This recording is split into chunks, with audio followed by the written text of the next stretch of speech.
Hello and welcome to week 2 of Rocket League in the Gfinity Elite Series presented by Alienware. We are coming to you live from the Gfinity Esports Arena at the Entertainment Quarter in Sydney. And my goodness, Ashley, what a sweet show we have coming up. I know, we totally do. If last week's results are anything to go by, we are set up for some more awesome Rocket League action live around Australia on 10 Peach. And if that's not enough, we partner with Incent to reward you for watching the Gfinity Elite Series. You can earn some currency with Incent loyalty rewards during today's show. During each match, keep an eye out for a special drop code at the bottom of your screen to get paid. All the info you need is at gfinity.incentloyalty.com. Yeah, now if you missed the best bits from our opening round last Sunday, don't worry, take a look at this.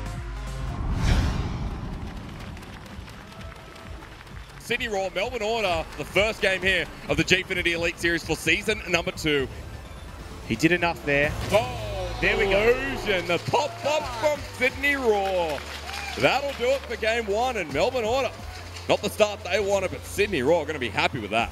Decker, I assume he's a big Spider-Man fan because he's hitting these shots each and every time with precision. Sydney Raw, they lead the charge for the home crowd. 3-1. Sydney Chiefs taking on Perth Ground Zero. Second series, ladies and gentlemen. Let's get into it. Overtime was a potential. It still might be. No, it's not. Not when Requiem comes flying in off the roof like that. Sydney Chiefs now in a great position. Kia with the infield. Walcott to left. Oh. Look at the pace. Oh, man. Sydney Chiefs now just need to absorb some pressure. Oh, that's in. Oh, Sydney Chiefs from the brink of destruction in game number 3 and 4. Bring it back in overtime. Melbourne Avant, Brisbane Deceptors give it up for the last series of today for week number 1. This is for Jake. Perfectly done. That's Chiefs Jake right there, and he's adapting that play style. This is no chance for Melbourne Avant to build on anything. Let's see whether or not they can build again. Oh, the pass. The passes. Jake's like, oh my teammates. That was clean stuff there from Brisbane Deceptors. They once again impress us. Hi, Jake. What a huge week 1. Big week 2 ahead of us. It's time to welcome our Rocket League analyst for week 2. He is the Courier Lord, otherwise known as Tom Sneddon. Give me a huge round of applause, guys. Great to have you here, Tom. Big changes in the off-season, Gfinity Elite Series Season 2. Which team impressed you most last week? It's got to be Deceptors. I mean, last season they went 0-5, and already they picked up Jake, dragged him out of retirement, picked up 2 new rookie players, and they've already won. And I reckon they're going to go all the way to the semi-finals. Well, last week Melbourne Order took out Raw. Sorry, Melbourne Order was taken out by Raw. Do you think that Melbourne Order can bounce back today? I think they got the potential. Like, their whole team is made up of professional players that have been in the industry for so long, but they're really struggling to work cohesively, and they have opted to substitute this week because of it. Well, lots of players made their Gfinity Elite Series debut last week. Here's what some of them had to say about their introduction to the big show. Last week, in the first week of Gfinity, was my first experience playing on the stage. It was surreal walking onto the stage, but once I sat down and got the game up and running, it was just like playing at home with some fancy light shining in my face. The team's next to me. It was a good experience. I didn't feel too bad. I felt like I could still play to my potential. But when getting up on stage, it's a little bit different to what it is when you're sitting in the living room at home. So I definitely felt a little bit uncomfortable while I was playing. It was incredible to be MVP in my first game. I felt Kia probably deserved it a bit more than me, but I still tried my best and managed to get some cool goals in there. And yeah, it was a really good experience just being able to go onto LAN and then try and perform. Joining Zen and Dumbo was like a really new experience for me because I've always joined established teams before, and when we all formed as a trio, we had to start from scratch. But I think it's been a really good experience, like building everyone's core skills and working together and making a really cohesive team. Well, here's a look at our Week 2 matchups. Melbourne Avant face Sydney Chiefs for the first time since that dramatic playoff loss last season. Perth Ground Zero line up against Sydney Raw. And the title winners from Season 1, Melbourne Order, take on the Brisbane Deceptors. Yes, now the standout match of the round last weekend was the Chiefs Ground Zero clash. This one went all the way to Game 5. Kia was the hero for the Chiefs, knocking in the winner. Tom, the Chiefs really look like the real deal this season, don't they? Oh, they look phenomenal. Kia was an absolute monster. Single-handedly took down the first game, but it's the way he works with the team and sets up situations like here. We see the pinch come out, giving them that overtime win because he's always in the correct position to enable his team to pull the W when they need it. Yeah, strong stuff there from the Chiefs.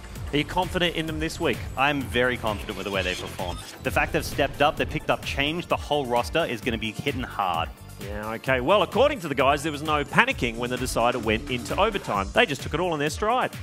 What I like to do is just let the boys know that, you know, there's no pressure on us. You know, we just got to keep doing what we're doing, and I think we'll get the results, and that usually works most of the time. When it doesn't, oh well, but yeah, it's good. In overtime, it's really good to just keep playing the way you're playing and trust the way you're playing, and it'll pay off because teams get defensive and it opens up a lot of space for you.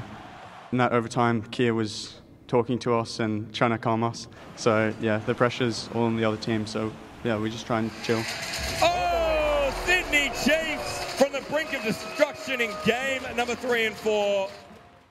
It's so interesting to hear the players' approach to overtime. What do you think is the best strategy? I agree with Change here. I think that you want to make sure that you're calm, collected, and you're playing to win rather than play to lose. A lot of teams get very defensive because they get stressed, and they stop themselves having the opportunity to score just because they get locked within their own half. Well, let's swing it around to Avant right now. They had a tough opening round. They copped 15 goals against them in their loss to the Brisbane Deceptors. They did manage to win one game. Tom, what went wrong for him last week? I think it's more what went right in this game, right? Because you had Bango played really well. He drew the team forward, and then it kind of dropped off through the rest of the match. But the way Vive ended up playing with the team was really nice, and they're letting Misty have some growth period, which he's going to need for the rest of the season if they want to see those results. Definitely. Well, here's what Captain Vive thought of their first outing. We went into last week with no expectations, just have fun, see what we do. If we get anything, it's a plus. If not, it's a good start to build off of. So the fact that we got one game in such a convincing way for how we were playing as well, it's a really good start. Vive smacks it through him. The Chief lineup that we'll be playing is a replacement lineup because their core team's playing an international event. The replacement team they have still very strong. It's a bunch of players who have a lot of experience in the game. They've been around for a long time, so no matter how they're playing, it's going to be a threat. So just going to go into it, play a game, see what happens again. So Vive is pretty upbeat. He may need to be against the Chiefs today. Let's take a look at their lineup. Now, there are no changes from week 1. Vive, Bango and Misty. Tom, what do you reckon they're going to be concentrating on today? Making sure that Misty's going to be a cohesive part of the unit. Because he's in the newest edition, he has the most effect on how things can go right or wrong. He gives the ability to change that up, add some new flair. And when you have a player like Bango who has a strong history and really strong play, and Vive has that consistency, you've got all the pieces of the puzzle. It's just about making it work. And their opponents today are the Sydney Chiefs. Let's check out who they have. It's the same team. It is Change, Requiem and Kia. Tell us a bit about them. So this is the team that's substituting in while the rest of the team is off over at RLCS, and they've done a phenomenal job living up to their legacy. Kia is so strong at bringing the boys together. He has that international experience, and Requiem and Change are falling into place. Change is very reactive and helps the team, and Requiem follows up and takes beautiful passes and also gives them to Kia too. Thanks very much, Tom. We'll chat to you later on. That's enough from us right now. Let's welcome our first team to the Hoyts Gfinity Esports Arena for today's action. Please make some noise for Melbourne Avant! Vive, Bango and Misty.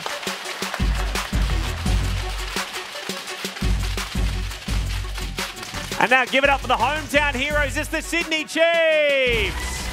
Change, Requiem and Kia.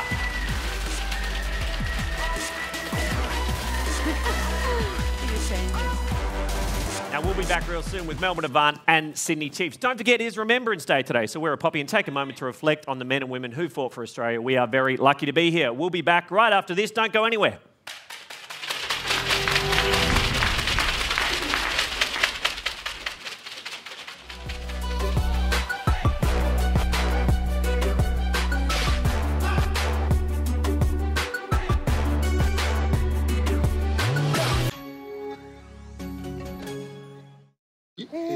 Mr. Murray, have you decided on a name? We're thinking Callum. Calamari. Calamari. Calamari. Let's make it Jack. Drink it through with Dare iced coffee. 3 days ago, Coda announced that Zero would join Cell 7 in the upcoming Soma Worlds tournament. After so many league victories, switching teams this close to the tournament appears to be a deliberate move to destroy Coda's chance at the title.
Welcome back to the Gfinity Elite Series. Not long until we kick off today's Rocket League opener between Melbourne Avant and Sydney Chiefs. Make sure you follow Gfinity AU on socials to be notified when we go live on CSGO, Rocket League and Street Fighter. Now, before we join our casters, get into this sweet action for Rocket League today, Alienware is giving you a chance to win a brand new M15 laptop this season. It is the thinnest and latest 15-inch Alienware gaming notebook ever, and this is your chance to take one home. There are 9 different ways to enter. Go to gfinityesports.com.au for all the details. It's all thanks to Alienware and Gfinity Esports Australia. Now, we're about to see a big clash today. Tom Sneddon, what are you looking to see from Avant early in this match? I want to see how Misty fits into it. I don't think they have enough time to sit on that and kind of warm into the game. I want to see immediate results right out the gate because, as we saw, Chiefs were really strong last week. They were strong. Now, their defense was very impressive. Can you see that defense faltering against Avant? I think it's going to be a large factor of how well Bango plays. Typically, he does a lot of the scoring for their roster, so if he's on, they may be able to break through and get a couple of goals, but otherwise,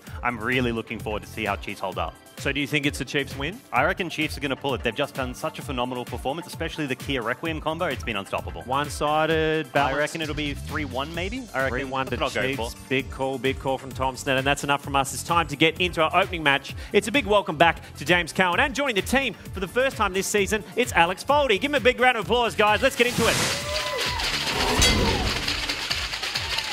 Yes, thank you very much there, Luke. Of course, I'm Wolfie, or Alex Foldy, and I'm joined by the one and only Jim Nesso. And unfortunately, Jake Hysterics isn't here today, so guys, you're just going to have to deal with it. Yeah, and absolutely, we have Melbourne Avant versus Sydney Chiefs. It's an interesting matchup, and it definitely is one that is going to kind of polarize the two teams, because for this is really, it's getting into the second week now, so we're beyond the first week, obviously. But because of this, Melbourne Avant is sitting at 0-1. While Chiefs are actually at 1-0. So this could accelerate the Chiefs into that 2-0 spot and have them essentially sitting pretty up in the first position, possibly. Yeah, I mean, this is a real chance, though, for Melbourne Avant to take some confidence out of last week. We saw that they injected Misty at the last minute, and he was actually a really positive light for them in those games, but he just didn't quite have the time to settle in. They've had a week now. They know they're coming into it with Misty in that roster. Obviously, it released Bango a little bit more as well. I'd like to see maybe Bango get a few more opportunities in front of goal because we know he can be quite lethal. But I think we're going to get into game right away, guys. So, game number 1 between Melbourne Avant and Sydney Chiefs taking Gfinity Elite Series. Already, Avant taking quick advantage. Misty trying to push it into center. Requiem gets a nice little clear. Avant just trying to consolidate a bit of aggression here. Passing it all the way across to Kia. He goes for control, but this is sitting in the middle. Something could happen from it, but no. And 5, off to the side. You see, right there, Misty stuck in the opponent's net. Now, this is a chance for Sydney Chiefs just to build something in that attack, and if they can get some passing going. They were very, very good last week, but Change didn't commit to that, actually, and neither were Avant. They were very, very standoffish there, but if they could get some chances here early on, they were playing very direct in some instances last week. If they start again...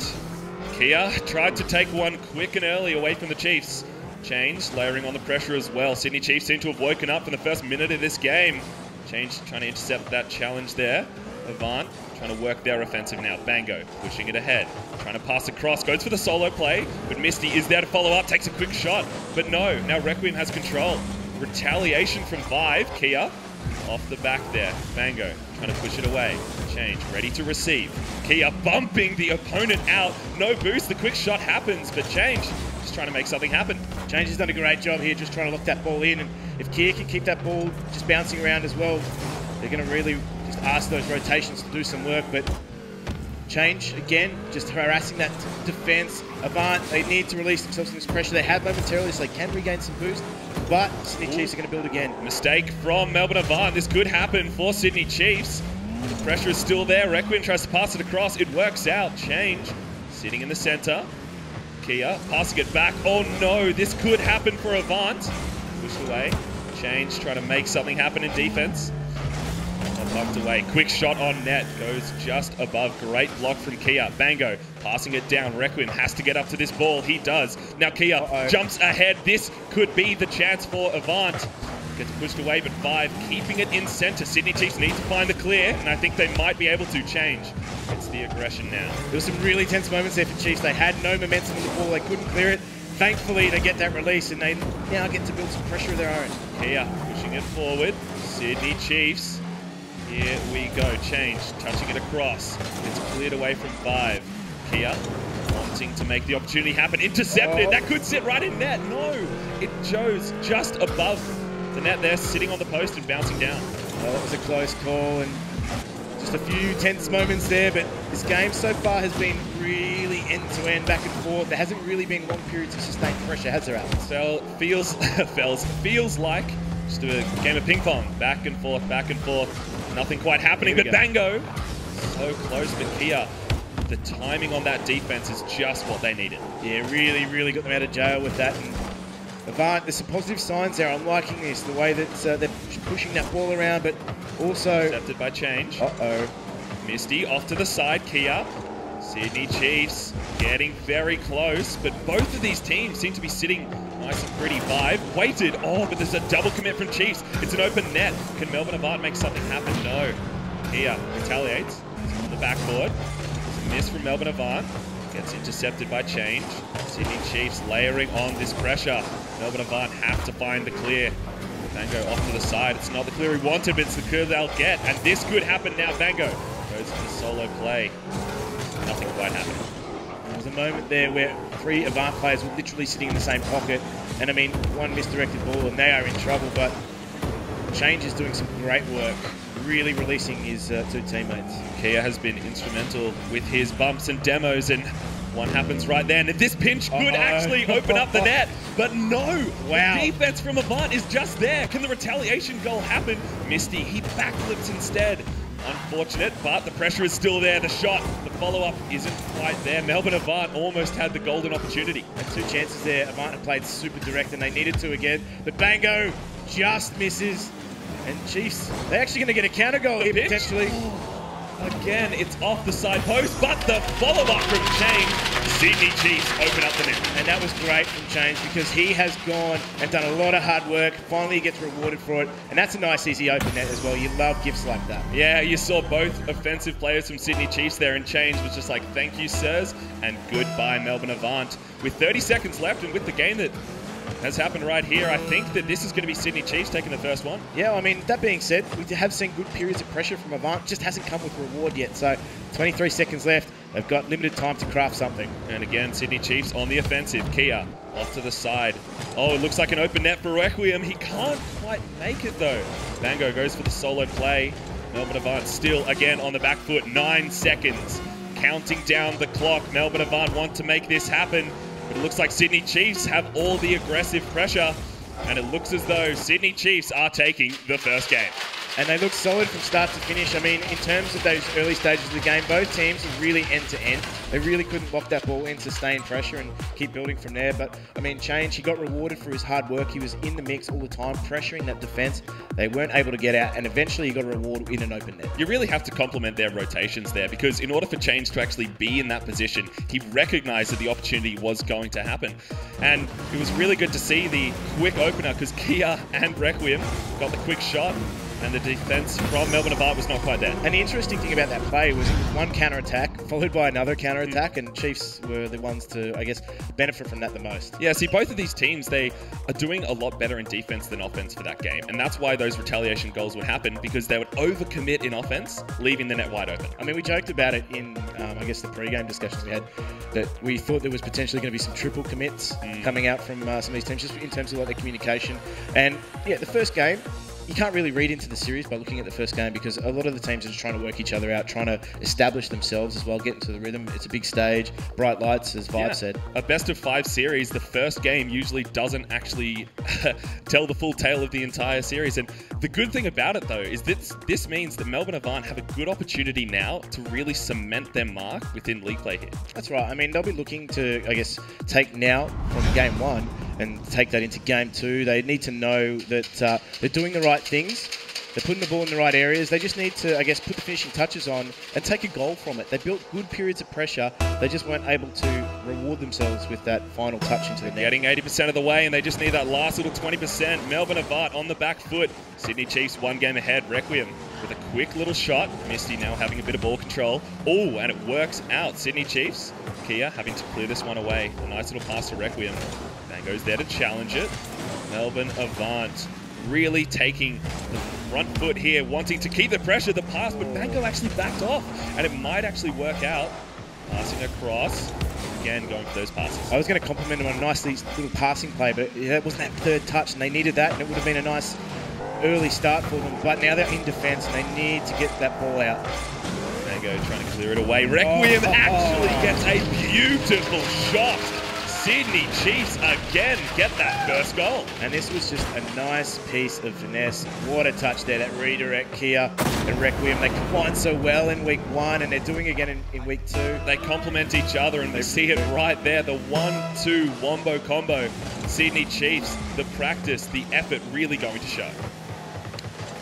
But I guess they need to find a reply quite quickly again. As I said, they're doing the right things. They're just not getting that little reward at the end. But let's just see whether or not they can build something right now as Bango releases them down the sideline. Trying to go for the solo play. Can it work out? It almost does, actually. A little bit greedy, but it seems as though it was the right play. Kia tried to go for the double touch. Didn't have enough boost. Now Requiem couldn't quite make it. And Change was actually demoed, so he was completely out of the play there. Now Requiem intercepting Sydney Chiefs. It's sitting right above the Avant net. Can they make this lead a 2-0? Seems as though Bango has control. He's able to flick it over. Misty now going for the play. But it seems as though Avant are boost starved and they can't quite make anything happen. Kia touching it across. Sydney Chiefs keeping all this offensive pressure. And I think this might be it. It is Requiem recognizing that there was no place for the defenders to go. He was so fast onto that ball as well. That is a great infield pass there. And I mean, Misty and Bango, there's not a lot they could do in that instance. They had to just, I guess, desperately try and throw themselves in front of that ball. And again, Sydney Chiefs rewarded. You could really tell that they were boost starved. And it works out for Sydney Chiefs, cementing their lead. And a lot quicker than last game, but now the 1-2 pass. Bango, Melbourne Avant going so well. That's better. They played more direct in that instance and they were rewarded for it. I mean, we talk about it quite a lot, that they were doing the right things. They just needed to get that goal to really get themselves some confidence and settle into a match. There's still plenty of Rocket League to play. That was the last 20% that they needed, because that 1-2 pass right there, it goes to show that they have the skill and the ability to get there. Now Bango hitting it across. Change is ready to receive a nice little pinch clear. Misty up into center. Kia down to Requiem. Requiem actually goes for the boost, and it's an open net. Sydney Chiefs with the 3-1 lead. There was nobody there as well. I mean, you could see that he had space for days, and basically Requiem could just pick his spot in that net. There was no one there. Bango, closest defender, and I don't think they really read that play, Avant. See Requiem recognizing he had so much room. Sydney Chiefs looking confident as ever. Melbourne Avant. Oh, an unfortunate miss from Misty there. Requiem passing it across. Goes for the shot instead of the pass, but again, the double commit from Melbourne Avant could be detrimental. No vibe. He's ready to receive. The clear's just not happening. Kia makes quick work. Yeah, they really were trapped in their own goal square. They was trapped in their own goal mouth, and it's only a matter of time. You've got no speed on the ball. All you can do is just try and pop it up and push it away. Couldn't be done. And Sydney Chiefs, they're starting to really streak away with this. I was going to say Melbourne Avant needed to be next to score. Otherwise, I just didn't see them getting ahead. But stranger things have happened. Seems as though the floodgates have opened for Sydney Chiefs. Melbourne Avant's defense just getting picked away. But the clear from Bango. Boomer of a shot. Change actually goes under Vive. Good pressure from Melbourne Avant. They need to keep this up and keep it going. This is what they needed. Misty waiting for Requiem's clear. Vive trying to touch it down to his teammate, but Kia's just that little bit faster. Last defender from Melbourne Avant, clearing it to center. Trying to get the pass across, can't quite make it. The shot from Requiem, Sydney Chiefs. And he is having an absolute ball. I mean, again, just a missed opportunity there, missed clearance for Avant, and they are completely punished for it as well. He had so much time on the ball, so much time on net, and that's why they're 5-1 up. It was a nice little scoop from Requiem. Again, he got the MVP last week, and it was really impressive to see there. Oh no! Vive making the solo plays work for Melbourne Avant. And I think sometimes Melbourne Avant just need to back themselves in these sorts of instances, play a little bit more direct, put them under pressure. And I mean, the passing plays, they haven't quite got them working yet. It's maybe going to be those individual plays that get them back in this. Bango was known for his individual plays, and I think that Vive does complement that. They're going for the kickoff strats. He tries to fake it. The Requiem read it a little bit too well. Quick opportunity from Sydney Chiefs. Vive trying to rotate back. See Bango on the sidelines waiting. Kia touching it up. Requiem trying to go for that one. Intercepted by Vive. Kia again in the midfield, ready and waiting. Bango. Melbourne Avant just kind of touching it away to Sydney Chiefs, not getting the passes they need. Requiem, the 1-2 pass, he goes for the fake. Can't quite make it. Now Melbourne Avant have a quick opportunity here. Misty off the backboard. Requiem can't quite make it. They need to commit.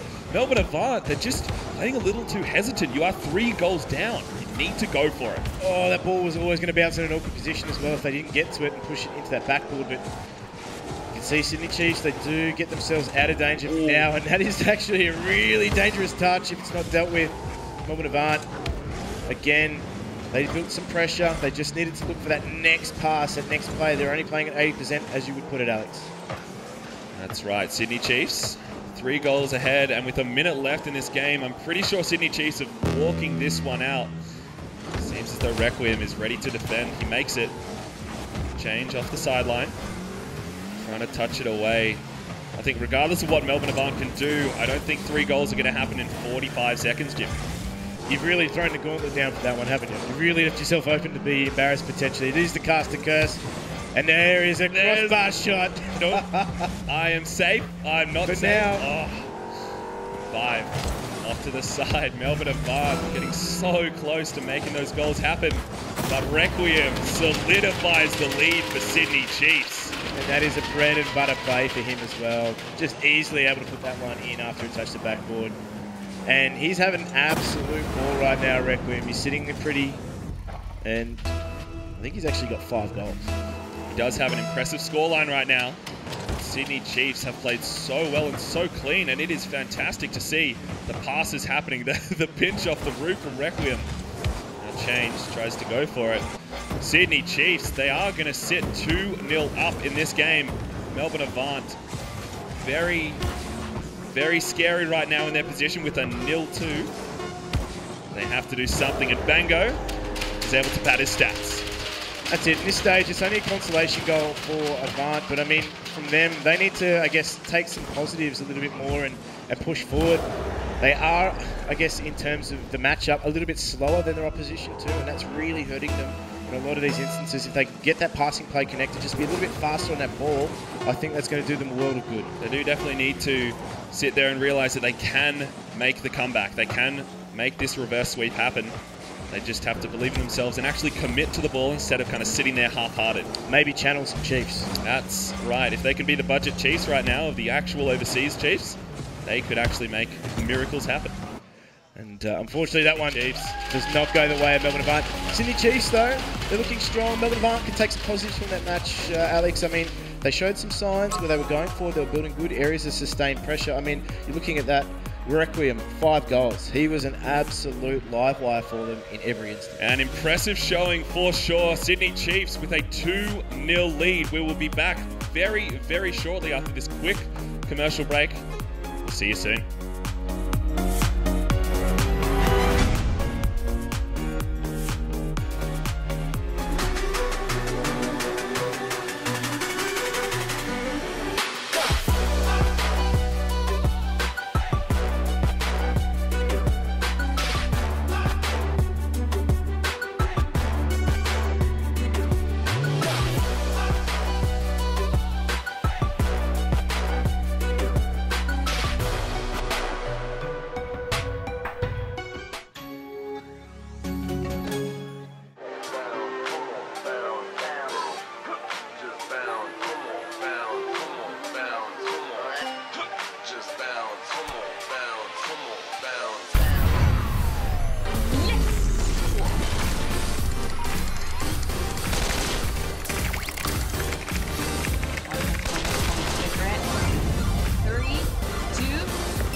Welcome back to the Hoist Gfinity Esports Arena Entertainment Quarter in Sydney. We are watching some vision from the first two games. Sydney Chiefs leading 2-0 in our opening match of Week 2 against Melbourne Avant. Hey, if you'd like to join our live audience each weekend, you totally can. Get on board. Grab your tickets at hoyts.com.au/Gfinity. It's a whole lot of fun and we'd love to have you. Hey, we're about to head back into our action. Before we do, Tom, Requiem last week was really talking himself down, wasn't he? But, I mean, he's really delivering now, isn't he? Oh, over-delivering. Yeah. 5 goals. For a guy who thinks he didn't deserve MVP, that is phenomenal. That's the number of goals that you'd want out of a team on a good day. And he pulled it single-handedly. Kia had great support, giving him those opportunities, using bumps and demos to set him up. But what a performance. I mean, Chiefs are absolutely dominating. What can Avant do to get back in this? A lot of hope would probably be the first thing you'd want, because this is a strong Chiefs roster. We had moments where we did see some greatness from Avant, but they're going to have to step it up if they want to pull the W. All right, let's see if they can do that. Back to you, Alex and Jim. Let's head into Game 3.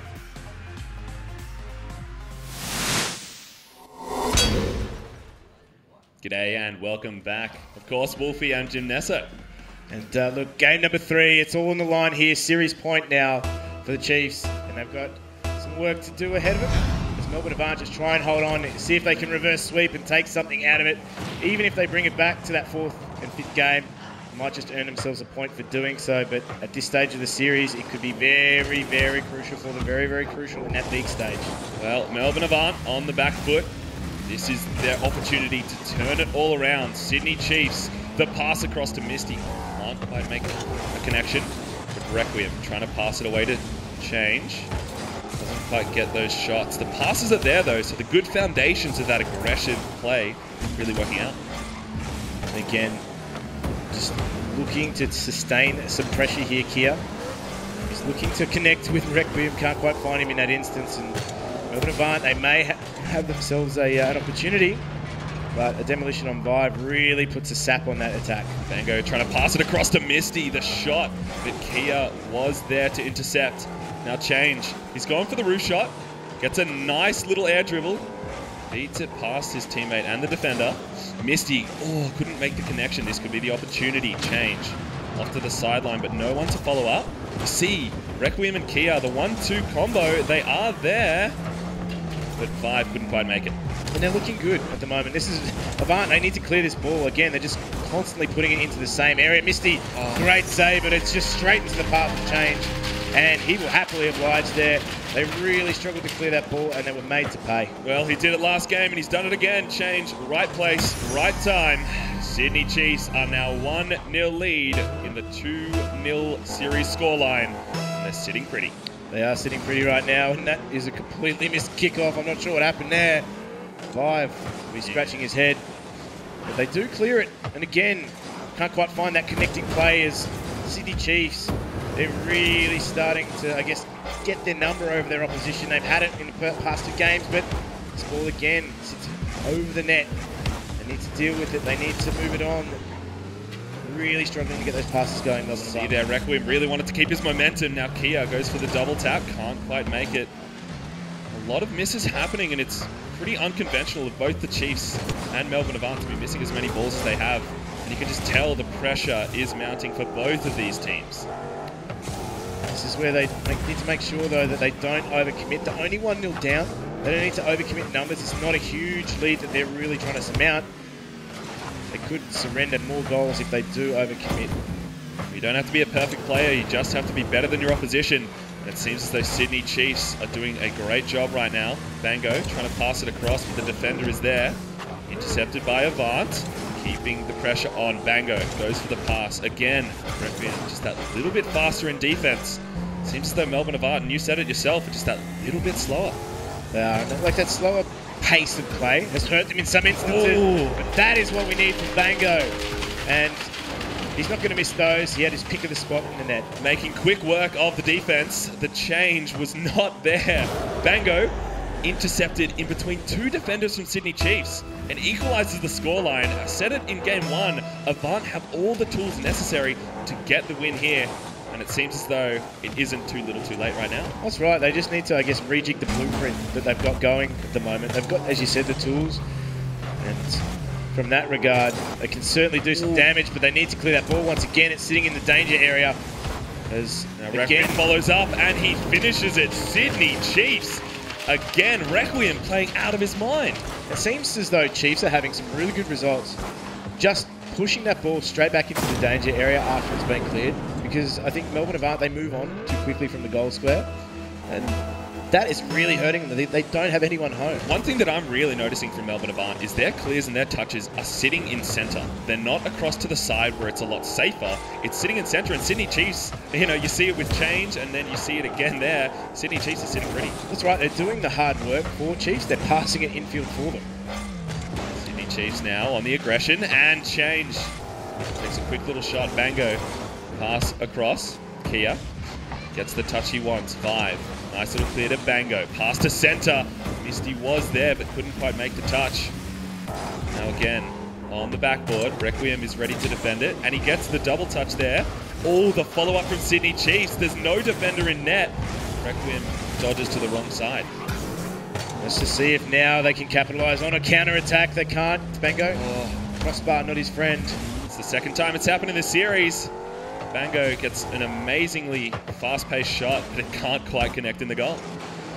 Just they need to clear that ball off the backboard here. Melbourne Avant have a chance to put that away. Oh, the defense from Sydney Chiefs. Bango, he finishes it. The crossbar helps him out that time. And they finally are rewarded for some sustained pressure. Sydney Chiefs, it was them under pressure this time. They couldn't clear that ball. It sat centre, and again, Melbourne Avant, they find themselves drawn level. There's still 56 seconds left to play, and this is much more positive from Avant in the last sort of minute or so. They've gone forward and they've been more direct. That was really nice from Melbourne Avant, but that Chiefs defense to actually save that first shot, very impressive. 5, trying to follow this up. He does, but Kia is ready to defend. He has enough boost, gets bumped by his teammate. He says, get in there, friend. And he does. Sydney Chiefs on the aggressive. On the aggression, sorry. Now Bango tries to clear it away. Requiem rotating through. Touched away to Misty. The demo in net, and it works out. Melbourne Avant, 3-2 lead. There we go. We need some more aggression out of Avant. That demolition was so key in this goal.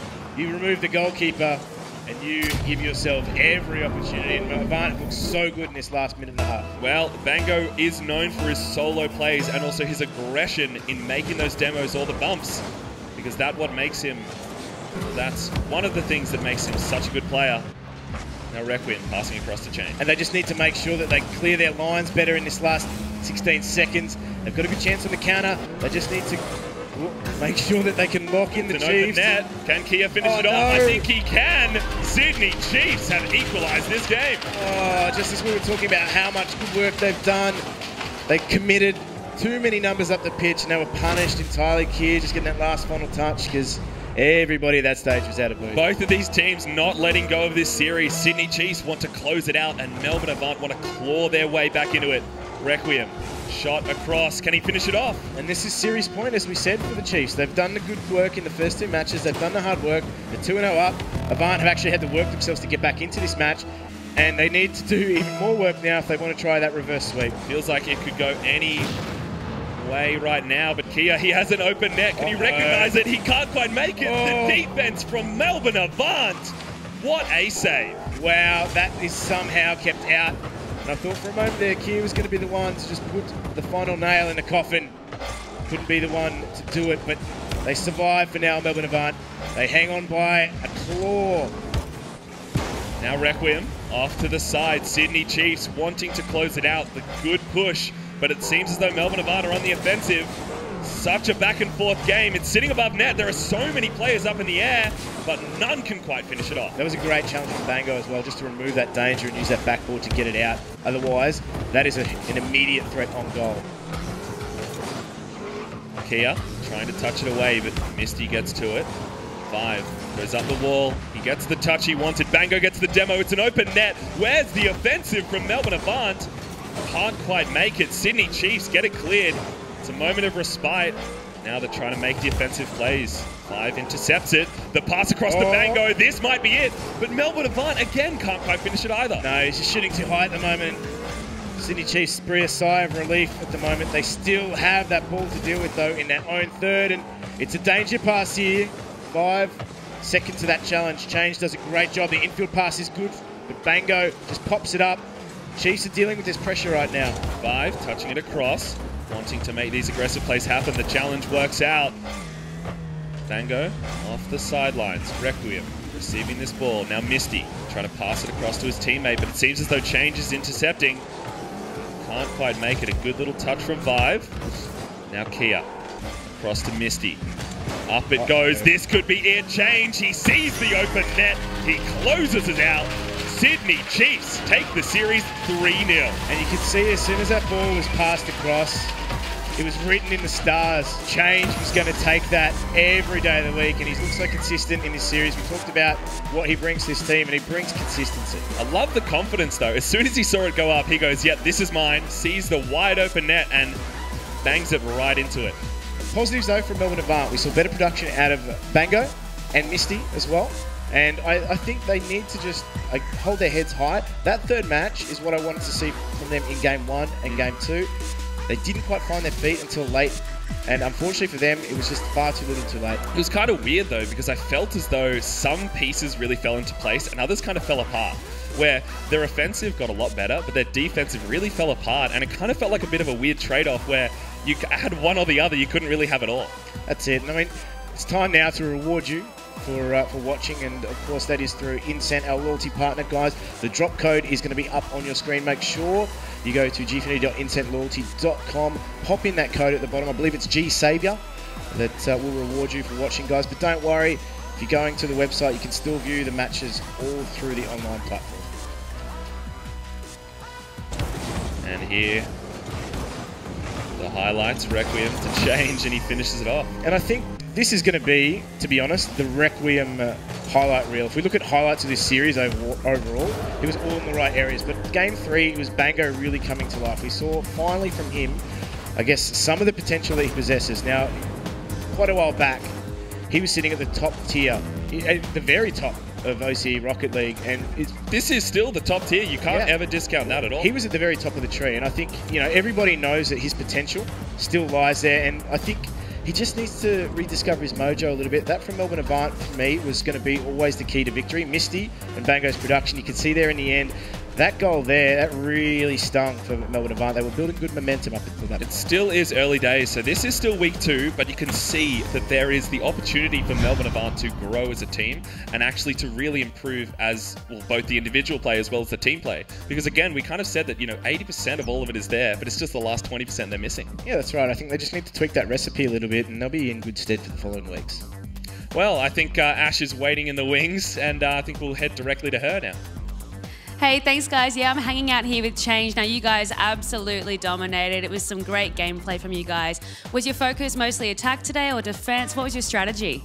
Yeah, we wanted to be aggressive, especially because we think maybe Avant could be the weakest team. So we wanted to be aggressive and, yeah, beat them.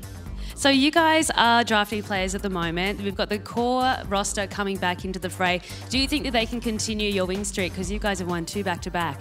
Yeah, I don't think there's a better team to do it. So, yeah, they'll come back and definitely continue the win streak. Are we going to see you again? Are you going to be back in the fray? Yes. Awesome. I look forward to it. Congratulations again, and I'll see you soon. Thank you. No worries. Back to you, Luke. Yeah, give it up. Look at that confidence. And I mean, rightly so. What a strong, dominant game from the Chiefs there, yeah? Yeah, they absolutely annihilated them. It was only in the last actual game of the series that we saw a bit of life coming out from Avant. There was hope in that overtime, but when you saw like Requiem and Kia just running all over the pitch, it was pretty one-sided at that point. Definitely was. Well, right now it's time to announce our MVP for today's first match, thanks to Astro headsets.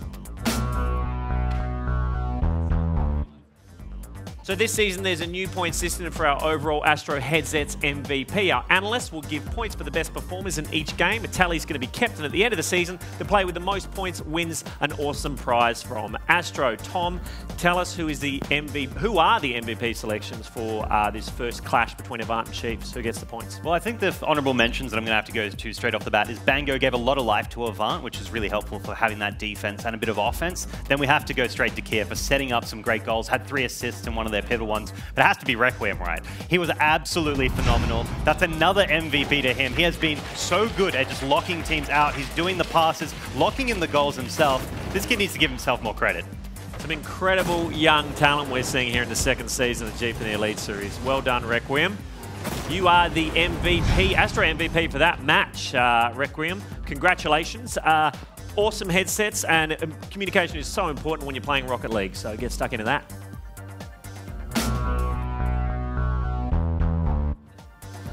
Lots more Rocket League action ahead. Sydney Raw and Perth Ground Zero are up next. But on the way, here's the next episode in our Path to Pro series to give you the edge thanks to Alienware.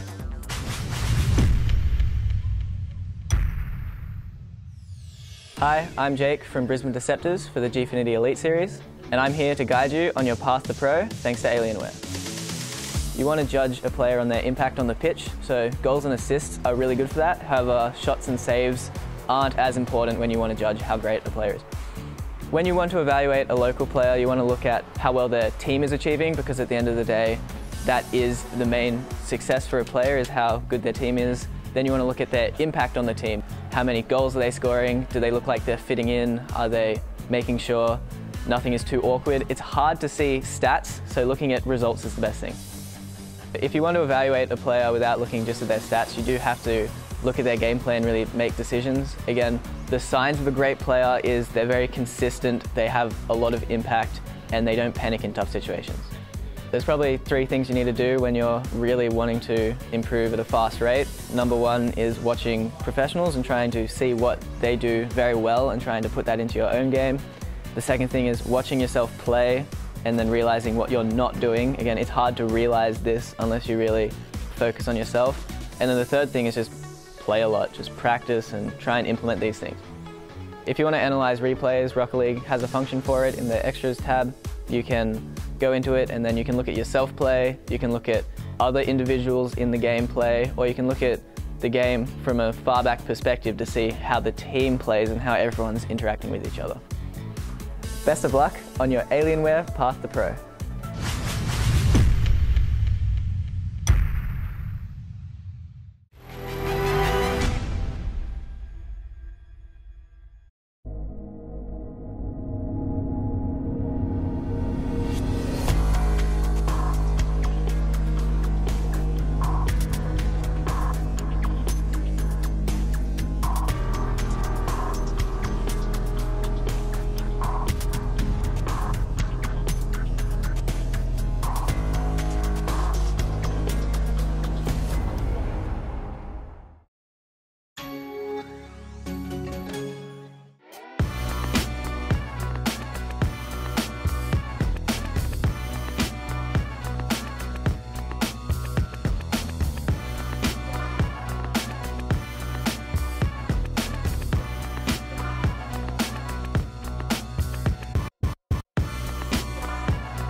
for Perth Ground Zero.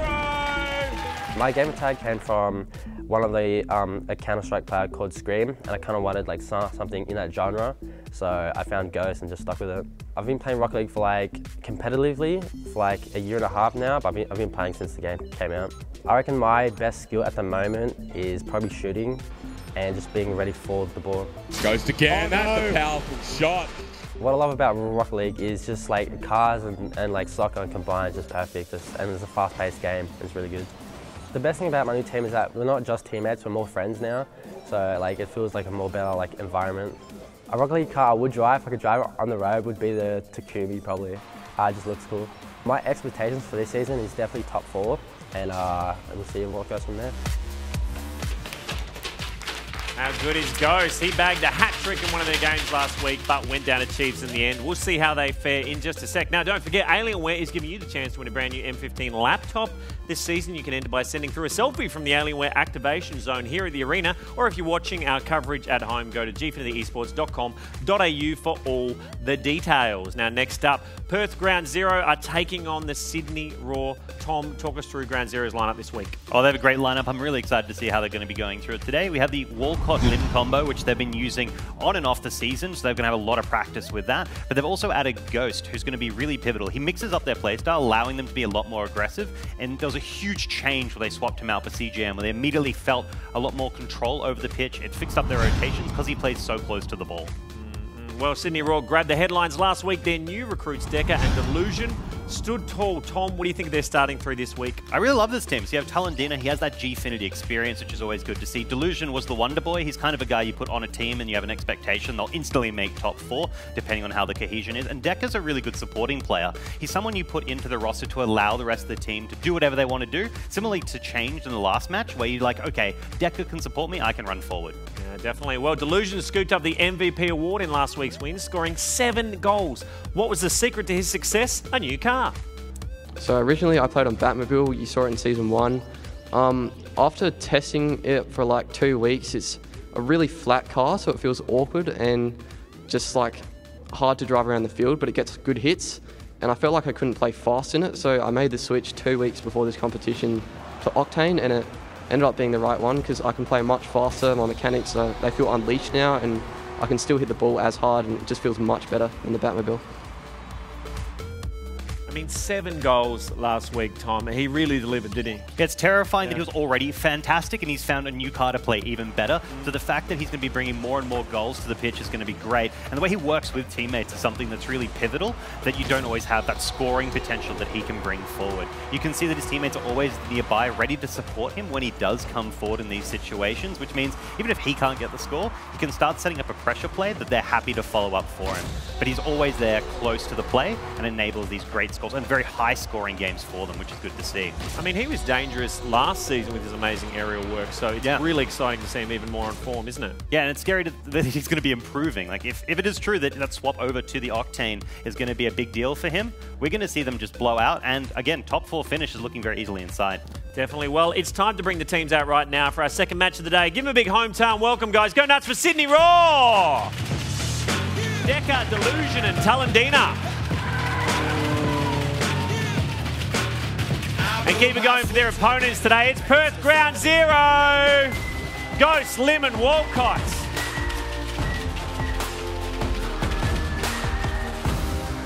More awesome live gameplay is coming up thanks to Dare Iced Coffee and Astro headsets. But first, here's what the teams think about today's matchup. Ground Zero are an interesting team. They entered the World Championship qualifiers as a team. They didn't do too well in there, but they didn't really show how good they are in that. The team, it should mesh well together. It's just they've had about 3 weeks to build on this chemistry they're building, and they should be a good team to verse. So playing against Raw is going to be a really interesting one. I actually was on a team with Deca quite a while ago. We're good friends, and it's going to be really interesting playing against him on stage now. But I think it'll be fun. I think we've got a good shot at winning it, but we just need to make sure we can get rid of those nerves that we felt last week and really put on a show. Perth Ground Zero, Walcott. That is a great goal.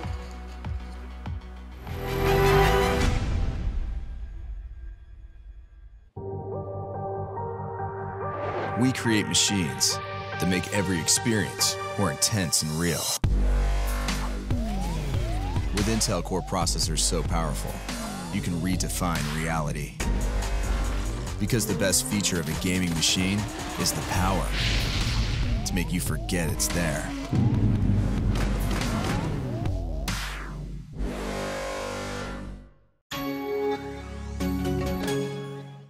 Mr. Murray, have you decided on a name? We're thinking Callum. Calamari. Calamari. Calamari. Let's make it Jack. Drink it through with Dare iced coffee.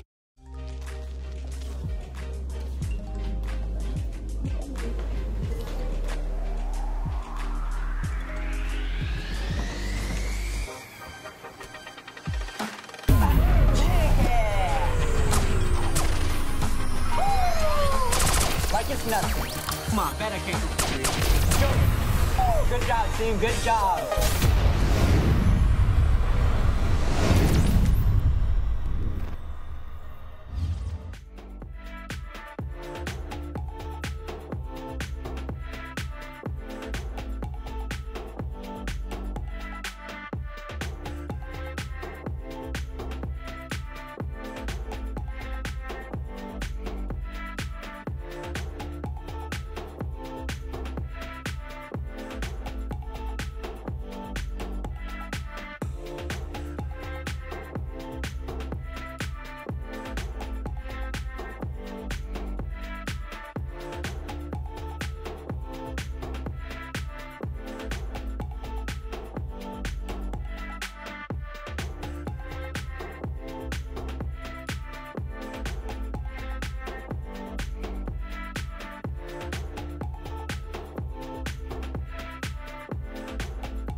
We're gearing up for our second Rocket League match of the day, brought to you by Astro Headsets and Dare Iced Coffee, coming up very soon. Now, another chance to earn some currency in our Gfinity Incent Loyalty Reward is coming out very soon. When you see the drop code at the bottom of the screen, you don't have long to visit the website, gfinity.incentloyalty.com. Keep your eyes peeled for that.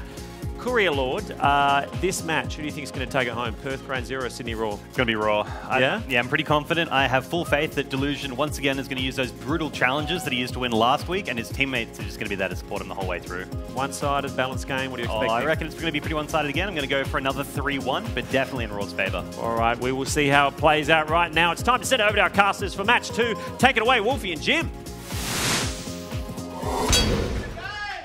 Thank you, Luke, and welcome back, everybody. Also, Wolfie, Jim, he just said it, but it's fine. With this one, it's East versus West Coast. It is. It's the old rivalry of Australia. Yes, the not the Great Emu War, the East versus West Coast. That's right. Yes, the little documented Emu War, I think. Maybe we'll shed some light on that later, but for now, we've got some Rocket League action. Of course, we saw Sydney Raw really step it up last week. Of course, they've laid a good platform for the team that's overseas at the World Championship right now when they return. But they've got Perth Ground Zero in front of them right now, who again have been struggling a little bit. They'll be looking to get themselves off to, I guess, a great start here earlier because they know that there's some potential for Sydney Raw to really cause some upsets with this lineup. They're fast, they're furious, and they're mechanically gifted. Perth, Ground Zero, and Sydney Raw both wanting to make their mark. Perth, Ground Zero want to pick up their first win, while Sydney Raw want to consolidate their offensive lead. Now Walcott passing it to centre. Ghost goes up for it, can't quite make it. Talandina, the good pass. Lim reads it, but that's actually in front of his teammate there. Perth Ground Zero wanting to do something here. The shot on Sydney Raw. Delusion. What a boom. And my, for a moment there, I was going to comment that there was a little triple commit in the defence from Perth Ground Zero, but Delusion, he spotted that from a mile away, and he just absolutely slammed that in from halfway. He absolutely did. Sydney Raw with a quick lead, 30 seconds, the first goal. Now Decker goes for the challenge in the midfield. Talandina off the side. Sydney Raw couldn't quite make the connection. Delusion, but the shot on. Walcott was ready to receive. Lim punching forward. Sydney Raw passing to centre. Delusion is there. Again, the shot tries to happen, but intercepted. Perth Ground Zero now have the chance. It's just Decker. He can't quite make the touch. A little bit awkward. Sitting in front of net. Perth Ground Zero, such a close opportunity. Yeah, you could tell he just lost sight of the ball there for a moment. And don't get lost in the sauce. As someone great once said, the great Gucci Mane. Passing it across. Delusion gets up to it. Walcott actually gets bumped away. Might work out in his favour. Couldn't quite get the touch. Ghost just peppering it on the backboard. Walcott so ready for that one. Passes it down to Lim.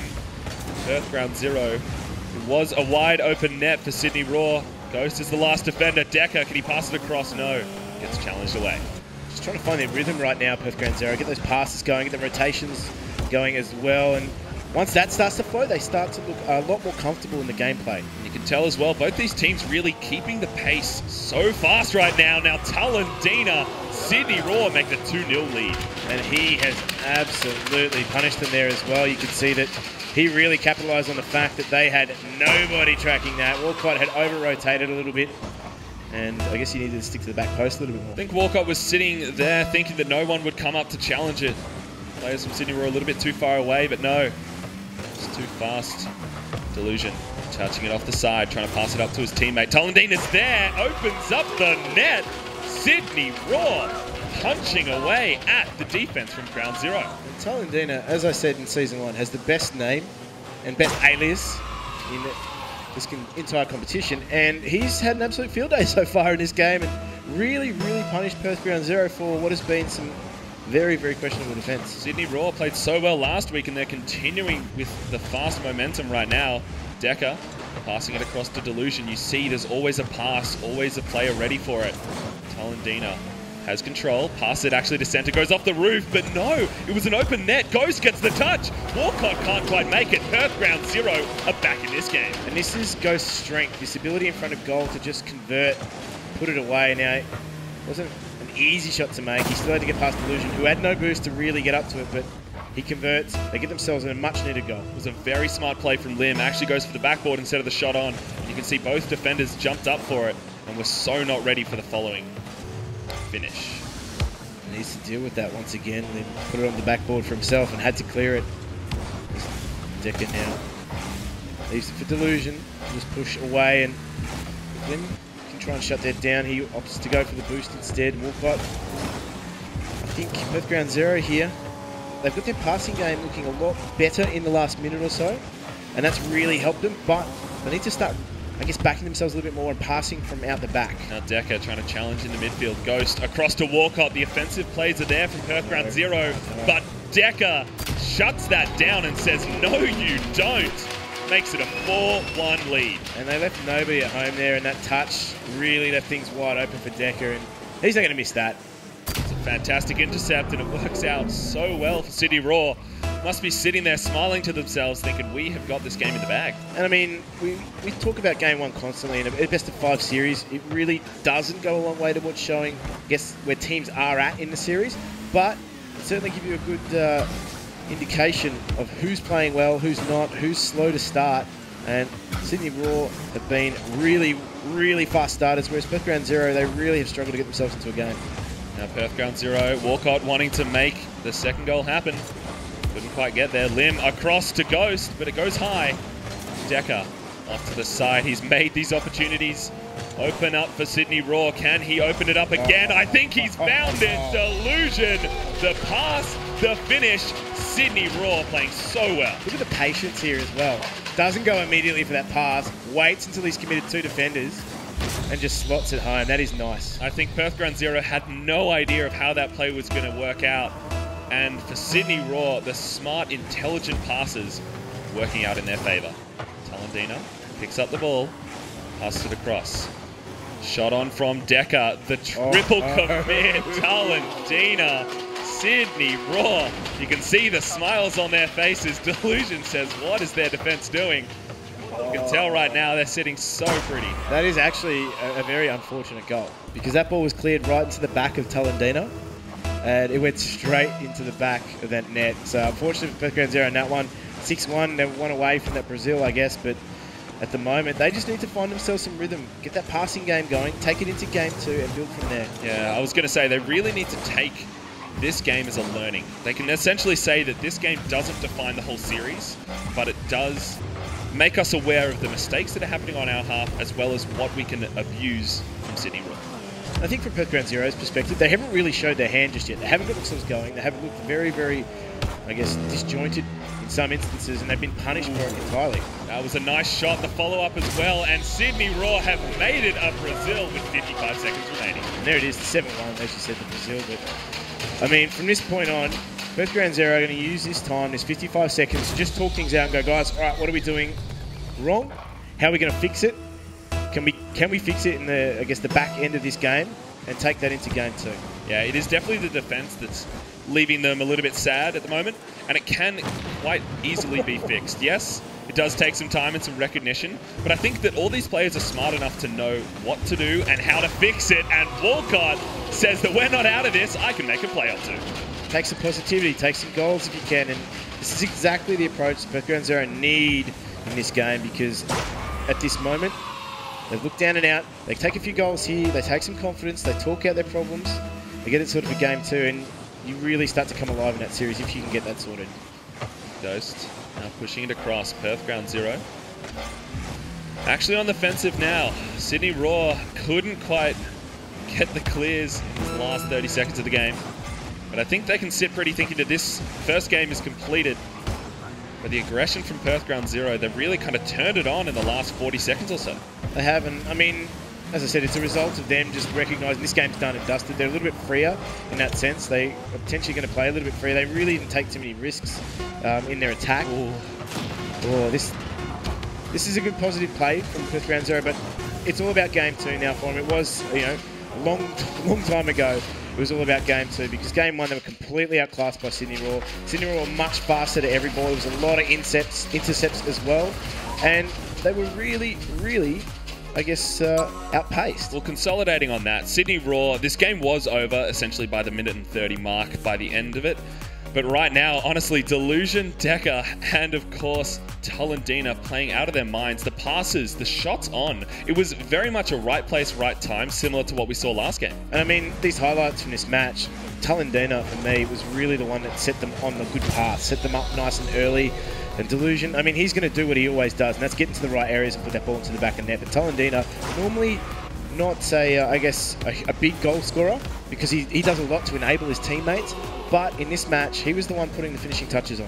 Yeah, well, Korea did mention it before, but Decker himself, he didn't quite make the biggest impact that we could see, but it's a lot of the unseen impact. It's that finishing off the kind of retaliation goal that happens there. But a lot of those plays, he's the catalyst for them. See the beautiful pass across that just opens up the net for Delusion. And I mean, this was what it was all about. I guess Sydney Raw just having the freedom to do whatever they wanted. They were able to just simply punish Perth Ground Zero for not clearing that ball. Every time they cleared it, it sat in the right areas for Sydney Raw to just push it into the back of the net. And that's what really, really hurt Perth Ground Zero.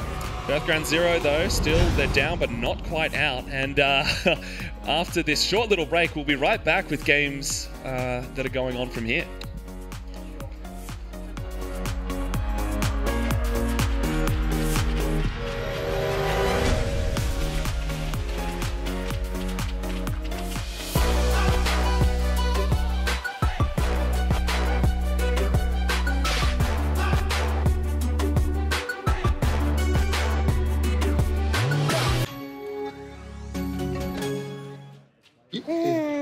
Murray, have you decided on a name? We're thinking Callum. Calamari. Calamari. Calamari. Let's make it Jack. Drink it through with Dare iced coffee. 3 days ago, Coda announced that Zero would join Cell 7 in the upcoming Soma Worlds tournament. After so many league victories, switching teams this close to the tournament appears to be a deliberate move to destroy Coda's chance at the title.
G'day and welcome back to the Gfinity Elite Series presented by Alienware. What an impressive showing. Sydney Raw with 7 goals that last game. It was an absolute beatdown. Perth Ground Zero now got to pick themselves up out of that dirt, dust themselves off and get themselves straight into the next match, because we saw some positive signs from them, but it was really, really fleeting moments. There wasn't a lot of consistency there. The signs of life were a little bit too late in that last game, but in all honesty, it is a best of 5 series, so they still have another 4 games to go if they can bring it back, and I believe they can. Well, I mean, as you said, they've got a lot of potential in that lineup. Ghost, he's quite a dynamic player in front of goal, and I think if they can release him, give him some good opportunities, and really just get that ball out of their defensive halves, they'll free themselves up a lot more and look a lot more comfortable. Delusion, though, he's definitely really taken to this environment, and if we can see similar production out of Talendina, this could be dangerous on Perth Ground Zero. We head straight into Game 2. Sydney Raw sitting with a 1-0 lead. Perth Ground Zero having to claw their way back into this one. Talendina makes quick work of the defense. Lim clearing it away. Decker with a shot intercepted by Ghost. Talendina, he is the last man there, can't quite make it. Lim across to Ghost. Ghost is up for it. Perth Ground Zero much better than last game. Lim, so close from him. Such a nice little shot.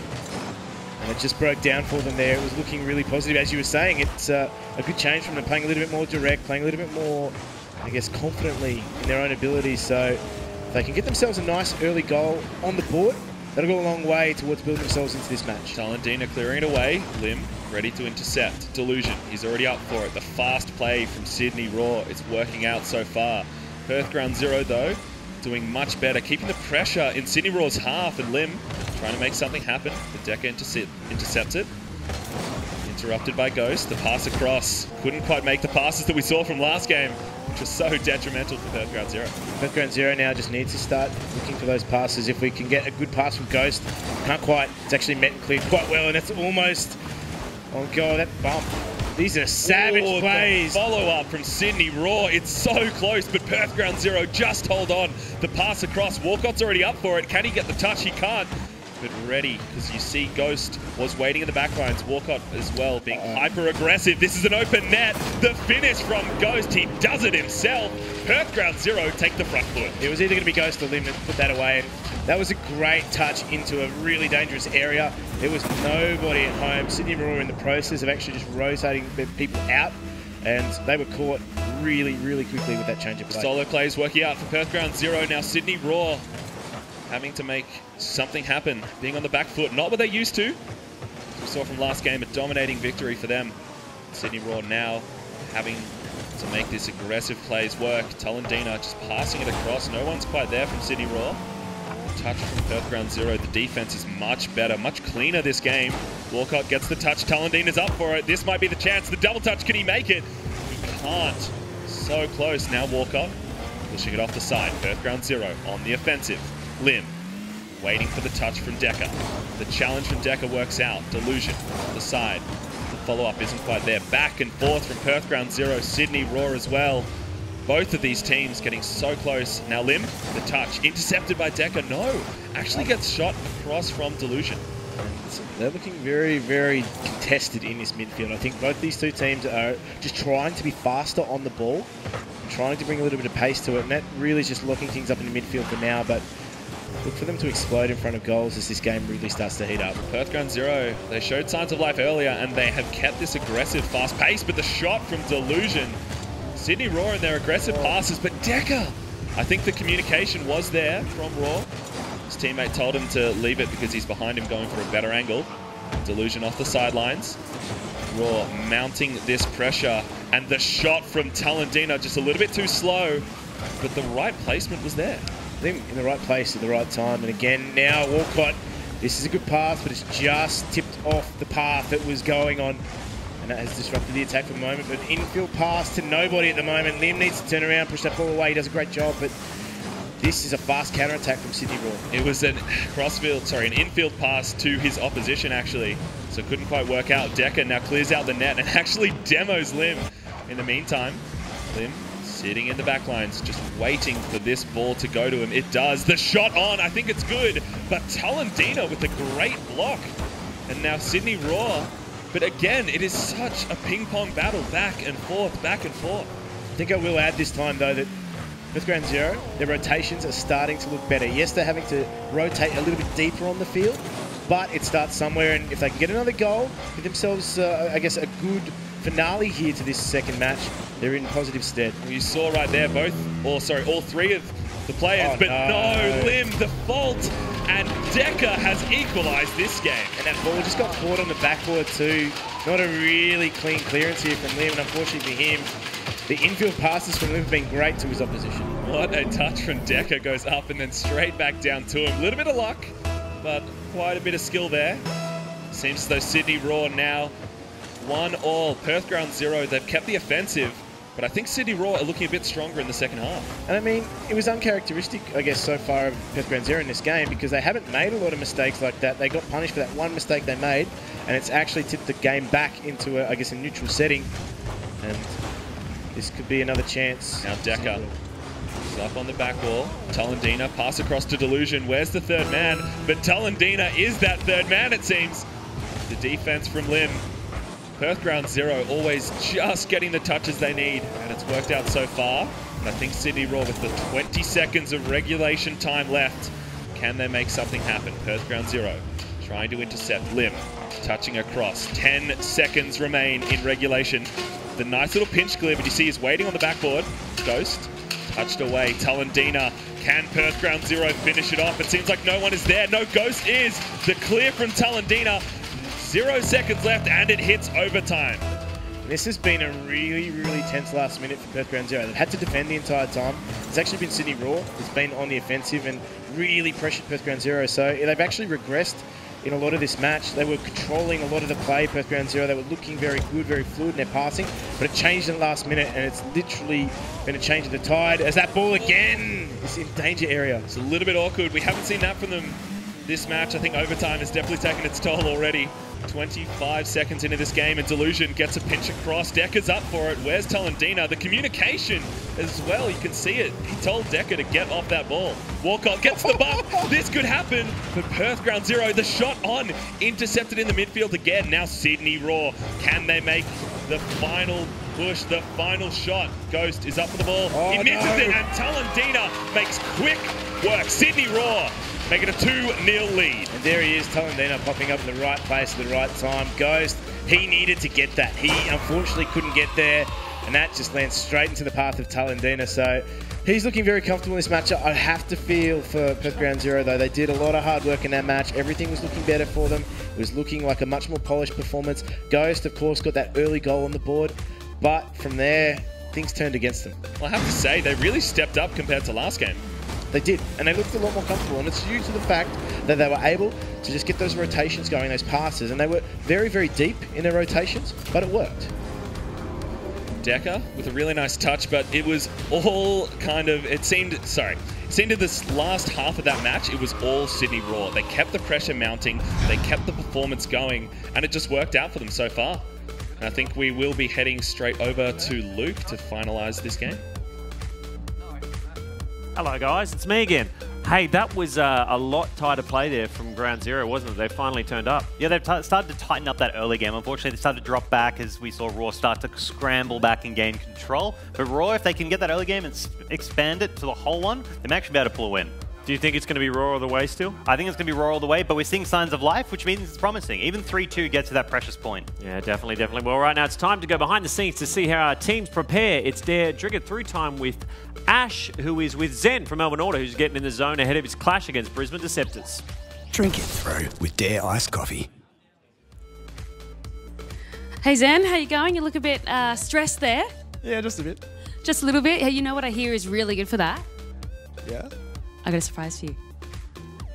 I just carry this around everywhere. It's knitting. Knitting's actually really good, I find, to just relax and kind of get in the zone. So give it a go, give it a go. So, you guys are up against Brisbane Deceptors today. How have you been preparing for their type of gameplay? So our normal practice regime, we're not playing with Dumbo this game, since he's kind of sick, so we're playing with Desu.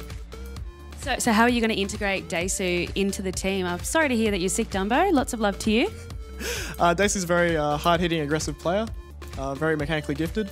So we won't have that sort of defensive balance that we usually have with Dumbo, but I think with an all-out attack, it'll work very well against Deceptors. Well, speaking of gifted, it looks like you're knitting up an absolute storm there. You want to show us what you've got? Sure. Got a rather nice sock for our day. That is crazy. I love it. Thank you. Thank you. Drink It Through with Dare Iced Coffee. This is Rocket League. 3 versus 3. Coming at you. Best of the best. You got it? Come on. How good is it? Live from the Gfinity Esports Arena in Sydney. Don't touch that remote. Keep it locked on here. Back with more Rocket League in just a moment.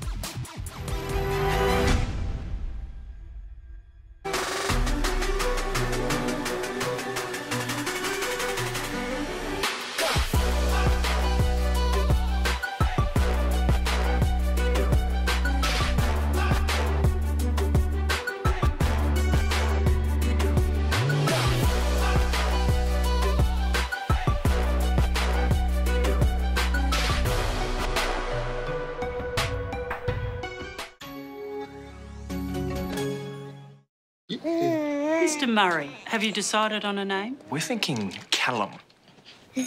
Callum Murray. Callum Murray. Callum Murray. Let's make it Jack. Drink It Through with Dare Iced Coffee.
You're watching the Gfinity Elite Series presented by Alienware. If you would like to join our wonderful audience clapping right then, come every weekend at the Entertainment Corner in Sydney. You can grab your tickets on hoist.com.au/Gfinity. Wonderful clapping, guys. Well timed.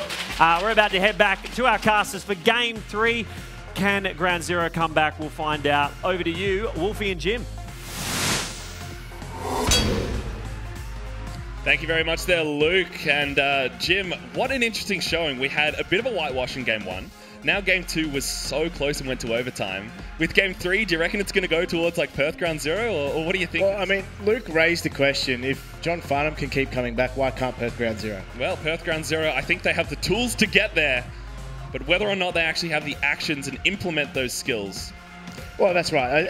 As we said, they've got all the right pieces. We saw in that last game that they really started to hit their stride early on. It's just that in that last minute or so, that's where they really started to fall apart. And I think for them, they just need to string 5 minutes of solid Rocket League together and they'll start getting the results. They can't play 4 minutes of good Rocket League and then hope to win it.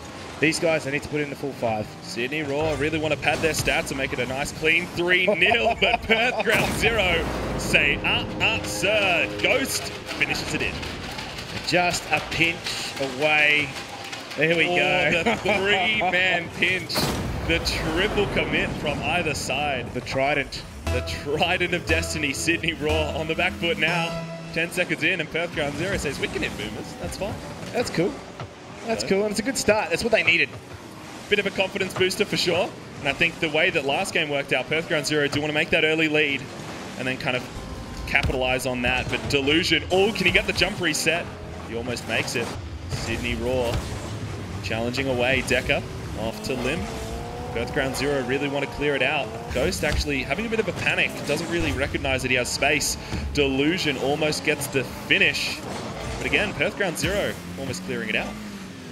We get just another period of pressure being built from Perth Ground Zero. They might be able to get themselves a second goal, get themselves a buffer. Something they need, some breathing space, because 1 goal lead, which is what they had in that last game, wasn't enough. It wasn't enough in terms of space and breathing room. That's a great clearance, but if they can build something in attack, they'll really set themselves apart. It's kind of sitting in their half. Perth Ground Zero trying to stay aggressive. Can Walcott get it? Talandina actually misses that ball and couldn't quite make the connection. Walcott challenging away, but Delusion actually making it work for his team. Perth Ground Zero now on the offensive. Ghost pushing it upfield. Is anyone there? No, there's not. The chip and chase doesn't quite work against Delusion. He backs it off and says, no siree. Again, pushing it away to center. And this is just that, I guess, that stage of the game where they're looking to string passes together. They're starting to get those rotations in play. And Perth Ground Zero, they're building quite nicely. And if Walcott could just find a teammate here, go a long way towards, I guess, building and sustaining that pressure. This is an awkward bit here for Sydney Raw. They need to get that ball out. Walker challenging away. Perth Ground Zero really needing to make something happen. They want to consolidate their victory. With 3 minutes remaining in regulation time, Perth Ground Zero seem to be keeping the pressure on and layering it, making sure to keep those aggressive plays happening, because if they don't, Sydney Raw can make quick work of their defense. Decker was up for that one. Delusion is the last defender, but he has the wall clear. Now Walcott. Lim actually clears out Talandina. Can Walcott make it? He can't. But Lim is there. Perth Ground Zero say, this is our game. This is our series. And they were both waiting for that too. You can see Walcott, he was looking for that double touch, but Lim, he was that insurance policy. He was that safety net, and he puts that one away. Sydney Raw have actually been on the back foot for this match, so it's good to see that change of pace has really suited Perth Ground Zero. They're a little bit faster on the ball, I will admit, and it certainly helped them. Now Talandina getting up to this ball. Sydney Raw, this might be the opportunity they wanted. The finish from Decker can't quite make it. It seems as though they're having a bit of a curse with the crossbar there. Not uncommon here today. We've seen it far too often in the Gfinity Elite Series. Ghost trying to pass it to his teammate. Look at these passing plays. We have not seen this at all before from Perth Ground Zero. They're really making it work. Lim touched away to Walker. The 1-2 passes again, just beating out Sydney Raw. A bit of disrespect coming out from Sydney Raw. They say, hey, you know, we haven't seen it before. The shot from Walcott, though. Almost made it happen. It's an open net for Talendina. Can he finish it off? He can. Sydney Raw walking into the net. I was about to just praise Perth Ground Zero for that play where they played very direct. They needed a shot on the end of that just to sustain pressure. But there was no rotation. There was nobody home. And they were caught on a counter, and that transition from attack to defense really didn't work out for them. Well, Perth Ground Zero have been playing a lot cleaner, and the sad thing about playing clean is as soon as you make a mistake, your teammates are out of position, because the full trust factor with these teams really does affect their positioning as well as the speed that they play at. Decker now trying to get it in, the air dribble, but you see Walcott, smart positioning in net, manages to make the clear. Perth Ground Zero trying to clear it away. Lim sitting pretty, waiting for Talendina. It's on the backboard. Can Perth Ground Zero make it another clear? No, Sydney Raw actually tries to do the pinch clear themselves. Decker challenged by Walcott. Ghost is up for it. Talendina, Lim, back to Talendina. Is Walcott up for it? He is. Perth Ground Zero keeping the pressure on, and it is going so well. Sydney Raw on the backboard. Yeah, Walcott could have put the passing play to completion there and got a shot off. That would have been a fantastic passage play from them. There's just a relief moment here for Sydney Raw. They get themselves out in a moment to attack, but that is a good clearance as it now allows Ground Zero to get further up and get some boost back in those takes. You can hear the crowd. They are wanting Perth Ground Zero to win this one. They want them to come back into it, because both these teams have the ability, have the skill. Perth Ground Zero are showing it in this game. 40 seconds remain. Perth Ground Zero still with the lead, and the double demo comes out. Almost makes it a goal for Perth Ground Zero. Delusion now in the center, passing it away. Talendina, quick shot on net. Walcott is ready to receive. Quick turn from Delusion. But it's the chip and chase factor. Sydney Raw, they haven't been passing as well as they have the previous games, and Perth Ground Zero have kind of stolen that skill from them this game. And it doesn't mean they're out of danger yet, though. There's still 15 seconds left. It's only a 1-goal lead. The goal here could change things, and Perth Ground Zero just need to play safe. 10 seconds remain. 6 seconds. Perth Ground Zero are keeping the offensive plays. 3 seconds remain. Lim just has to put it on the ground. I think he's done it. No, Decker off to Talendina. Sydney Raw, can they do this? Can they make the overtime finish? Talendina, he's up for it, but Perth Ground Zero, they're back in this series. They're looking a lot better. We said that they were, I guess, from start to finish, very, very clean in the way they played. You hit the nail on the head there. It was a much better, well-rounded performance from them. I think having players like Ghost looking a little bit more, I guess, offensively minded helped them in that instance. Lim was very consistent. I think there was a few mistakes that crept into his game that are uncharacteristic. He's normally a very, very consistent player. In Game 3, he actually, I guess, returned to his consistent self, and that's what enabled them to get that win. It was just a good, consistent, clean performance from Perth Ground Zero. As weird as this sounds, Jim, I feel like this game was like Space Jam, where Perth Ground Zero actually stole all the skills from Sydney Raw, and then they utilised that to their advantage and made it so that they're back in the series. Well, there you go, and who are going to be the Monstars in game number 3? That is going to be the question. I mean, I like it. I like it. Yeah, we'll play with that one. Yeah, I like it. I'll leave that just hanging in the air there. But Perth Ground Zero goes to show that they have the skill, they have the ability to adapt to their opponents and really make their mark. The passing plays really were the catalyst for their victory. Yeah, I think, you know, Sydney Raw, as we said, they're young, they're a talented team. They're going to get up in your face. They're going to play a very, very fast game. And I think with players that are so mechanically minded and gifted, that's always going to be the case. You're always going to be behind the 8 ball because you're never really sure what to expect. We are going to be heading straight into game number 4 now, and Perth Ground Zero, they want to make it to 5. Sydney Raw really need to close out this series here, because I feel as though Perth Ground Zero are clawing their way back into it. That they are, and if they can just grind out another really consistent game, I think that's going to go a long way, and we could set ourselves up for a game number 5 here. We've got to remember, though, one more game for Sydney Raw, and that is the series, and they've done a great job of setting themselves up for a really bumper season, but that is danger off the bat. Sydney Raw trying to make their mark. They want to step forward with the front foot and not be playing from behind. Ghost now has the opportunity, gets the touch. Perth Ground Zero, they might have it here. Walcott, he has ball control, goes for a nice cheeky little air dribble. Lim off to the side, it's sitting in the corner. This is okay for Sydney Raw. You see Decker with a nice fake and a great flick. Decker playing so much better than we saw from last game. Pass across, and it seems as though Talendina is there.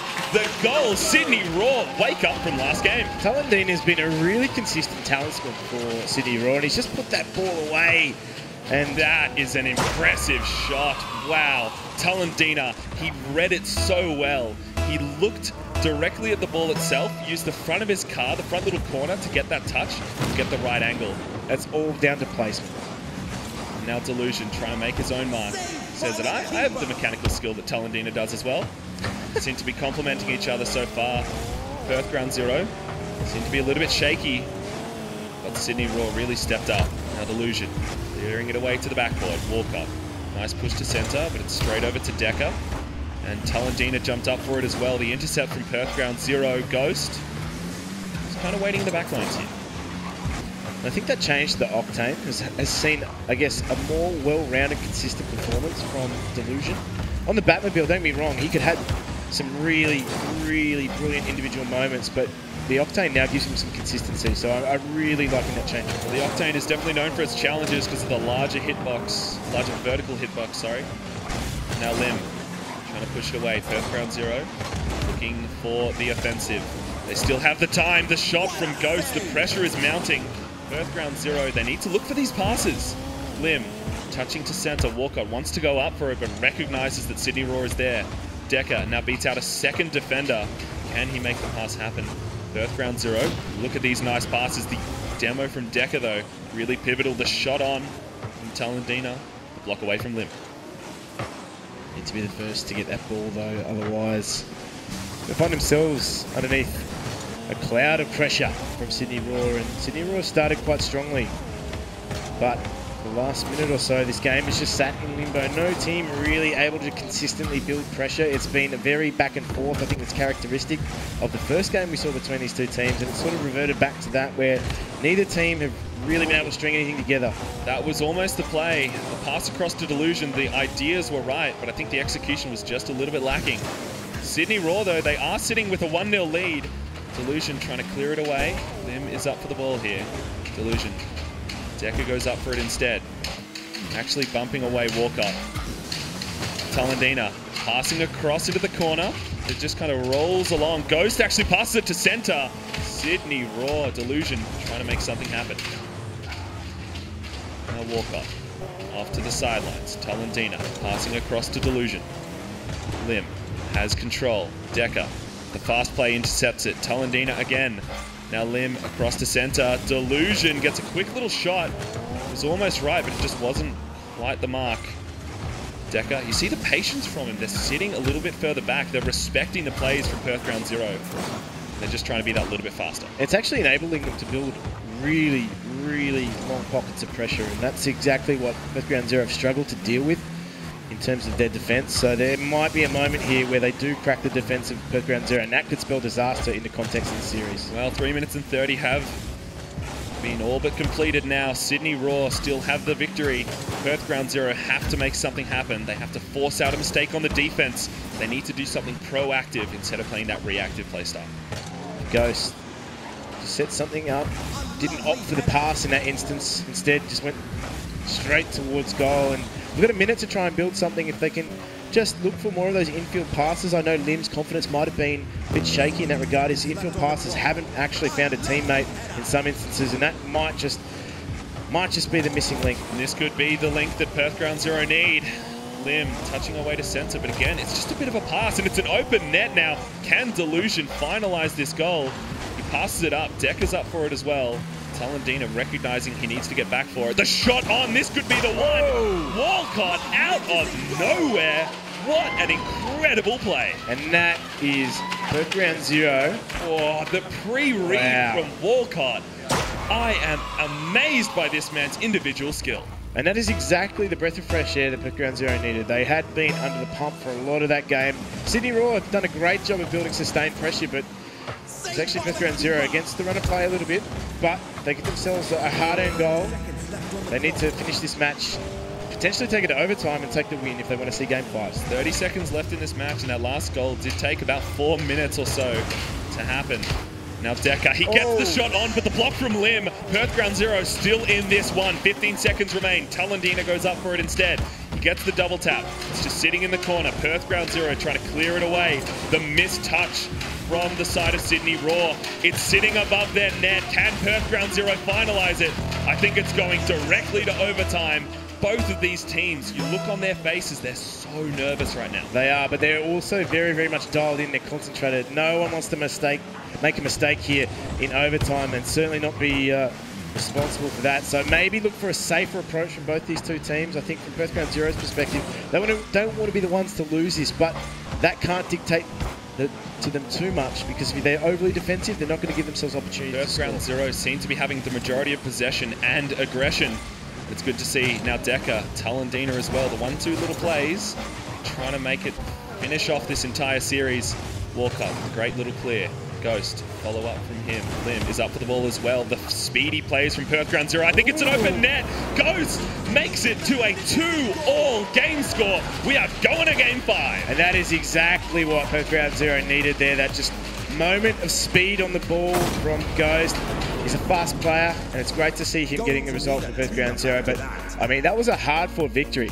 They were, for a lot of that match, under the pump from Sydney Raw. So credit to Sydney Raw, but again, in those final moments, they couldn't quite put them away. And Jim, we'll be taking a short break, but we will be right back with Game 5 very shortly.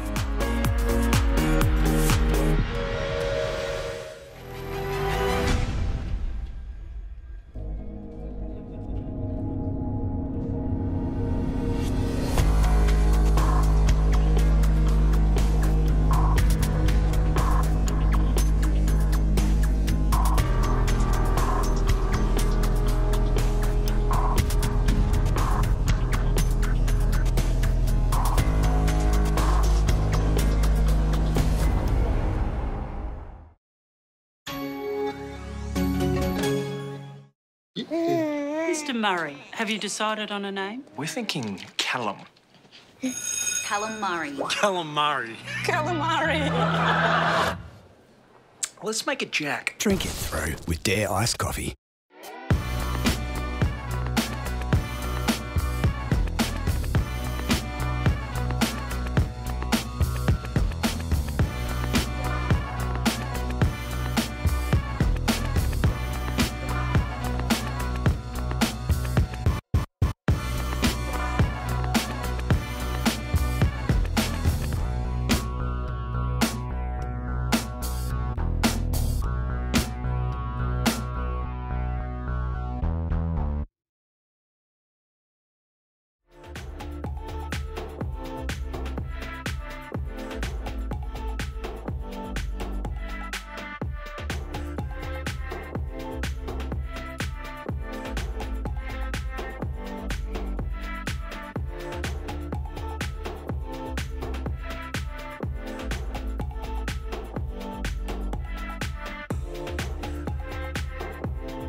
Hello and welcome back to the Gfinity Elite Series presented by Alienware. It's game number 5 here between Perth Ground Zero and, of course, Sydney Roar. But it's time to reward you, well, for sticking around with our coverage of the Gfinity Elite Series, guys. Head to gfinity.incentloyalty.com and enter the code on your screen. That is GBicycle to earn some currency thanks to Incent. We've only got a limited time to jump on the website, but don't worry. You can get on there and get paid. You can keep up to track with the action thanks to Incent. Make sure you watch the game on the website as well. It's fantastic, and we are going to be heading straight to a Game 5, which, in all honesty, I didn't see happening. No, I didn't see it. Perth Ground Zero, though, they walked back into this matchup. It is a fantastic showing from them, coming back from a 7-2 loss in the beginning of the series, and now they've brought it all the way back to Game 5. This truly is a comeback story. Perth Ground Zero wanting to make their mark, and Sydney Roar wanting to close it out. I mean, you looked at Game 1, there were no signs of life in Perth Ground Zero. Game 2, they started to show a little bit of, I guess, a more concentrated effort in the way that they were passing that ball. Game 3, they really started to come to life. And Game 4, that was where we really started to see what we, I guess, the analysts saw in Perth Ground Zero in potential.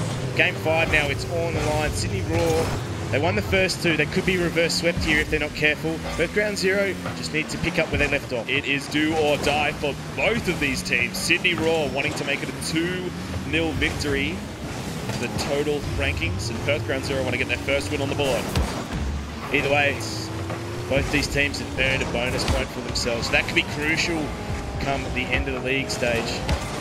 Perth Ground Zero want to get it out of their defense. Decker trying to interrupt. Lim, nice little pinch, but Delusion reads it well. Doesn't get read well by the defense. Perth Ground Zero do actually leave it hanging in the air, give them a little bit of respite. Lim pinching it away. Walcott and Lim both up for it. You see Ghost as well in an aggressive position, but he recognizes he needed to turn back. Decker over to Walcott. Walcott actually bumps Lim and says, "Get out of my way, teammate, what are you doing?"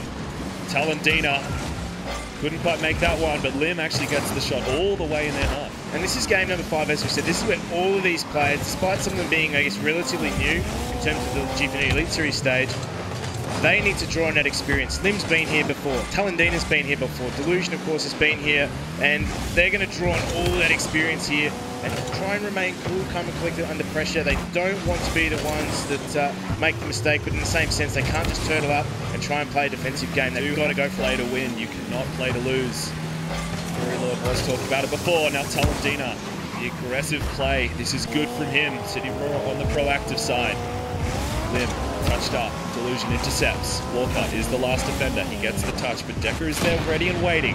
Actually gets demoed out. Walcott says, "No, sir." Lim touching across.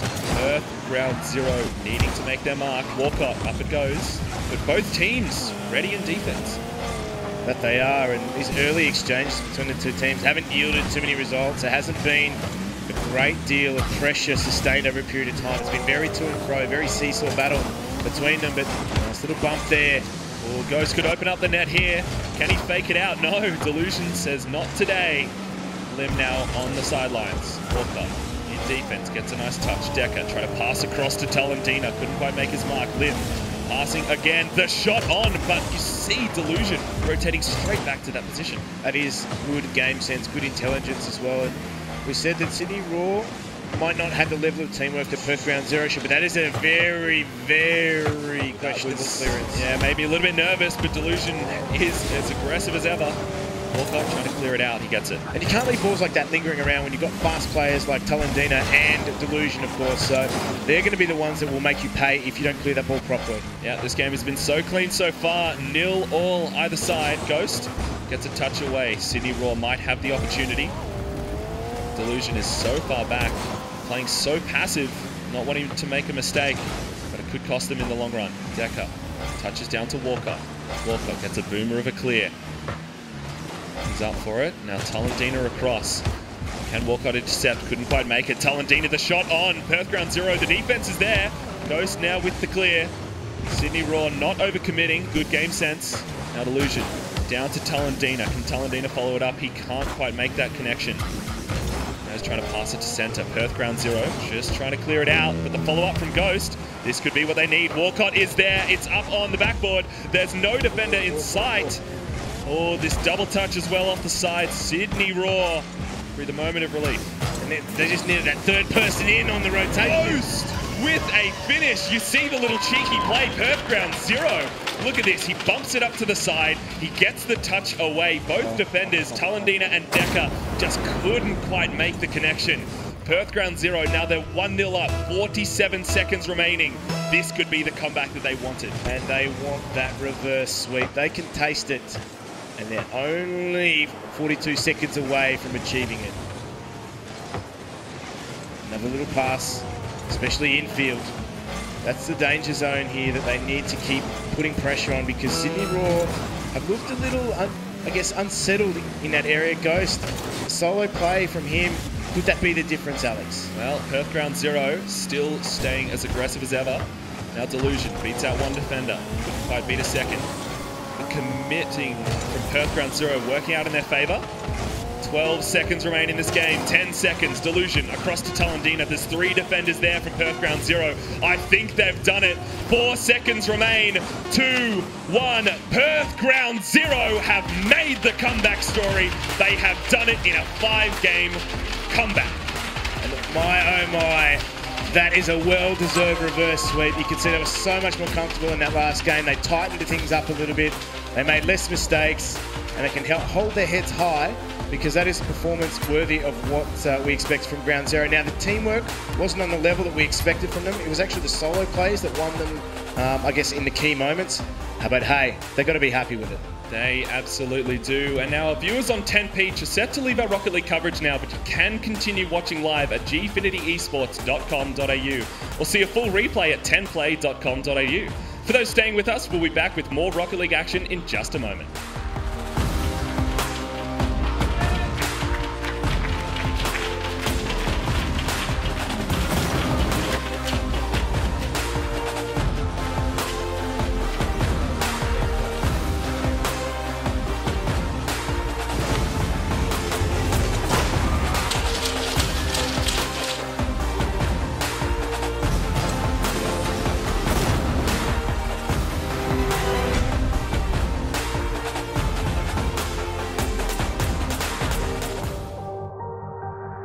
We create machines that make every experience more intense and real. With Intel Core processors so powerful, you can redefine reality. Because the best feature of a gaming machine is the power to make you forget it's there.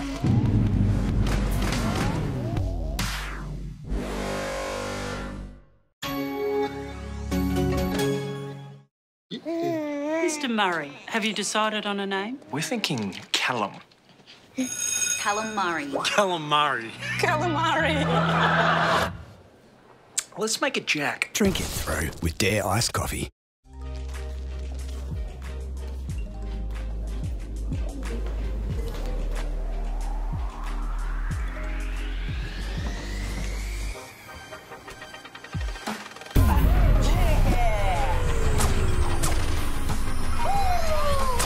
Like it's nothing. Come on, better kick it. Oh, good job, team. Good job.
Welcome back to the Gfinity Elite Series, and what a match we just saw. Absolutely turned it around in the second half, Ground Zero.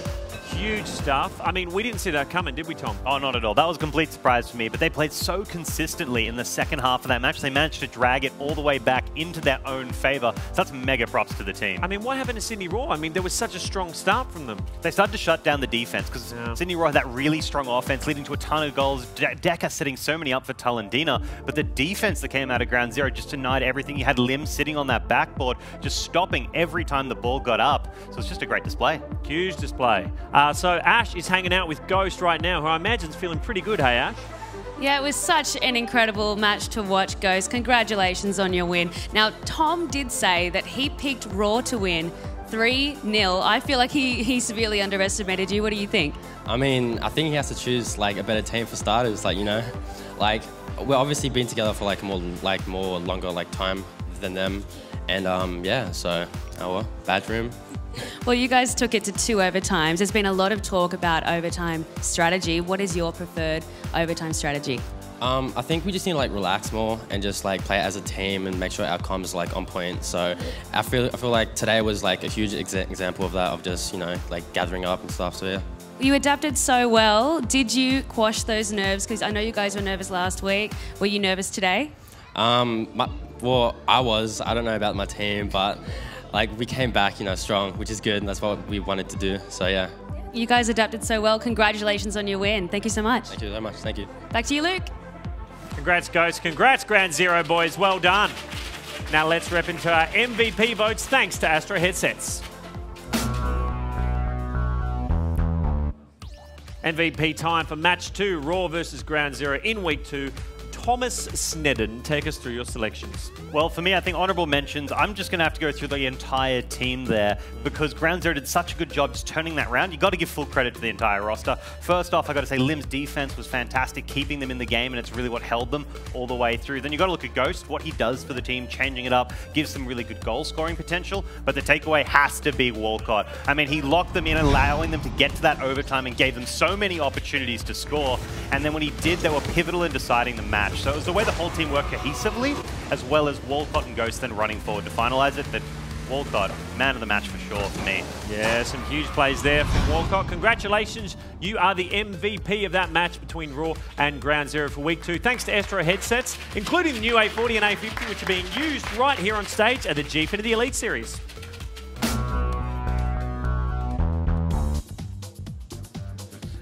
So we're going to go to a break, but coming up, we do have the Deceptors taking on our final clash of the day. Don't go anywhere. This is the Gfinity Elite Series. We'll be back after this.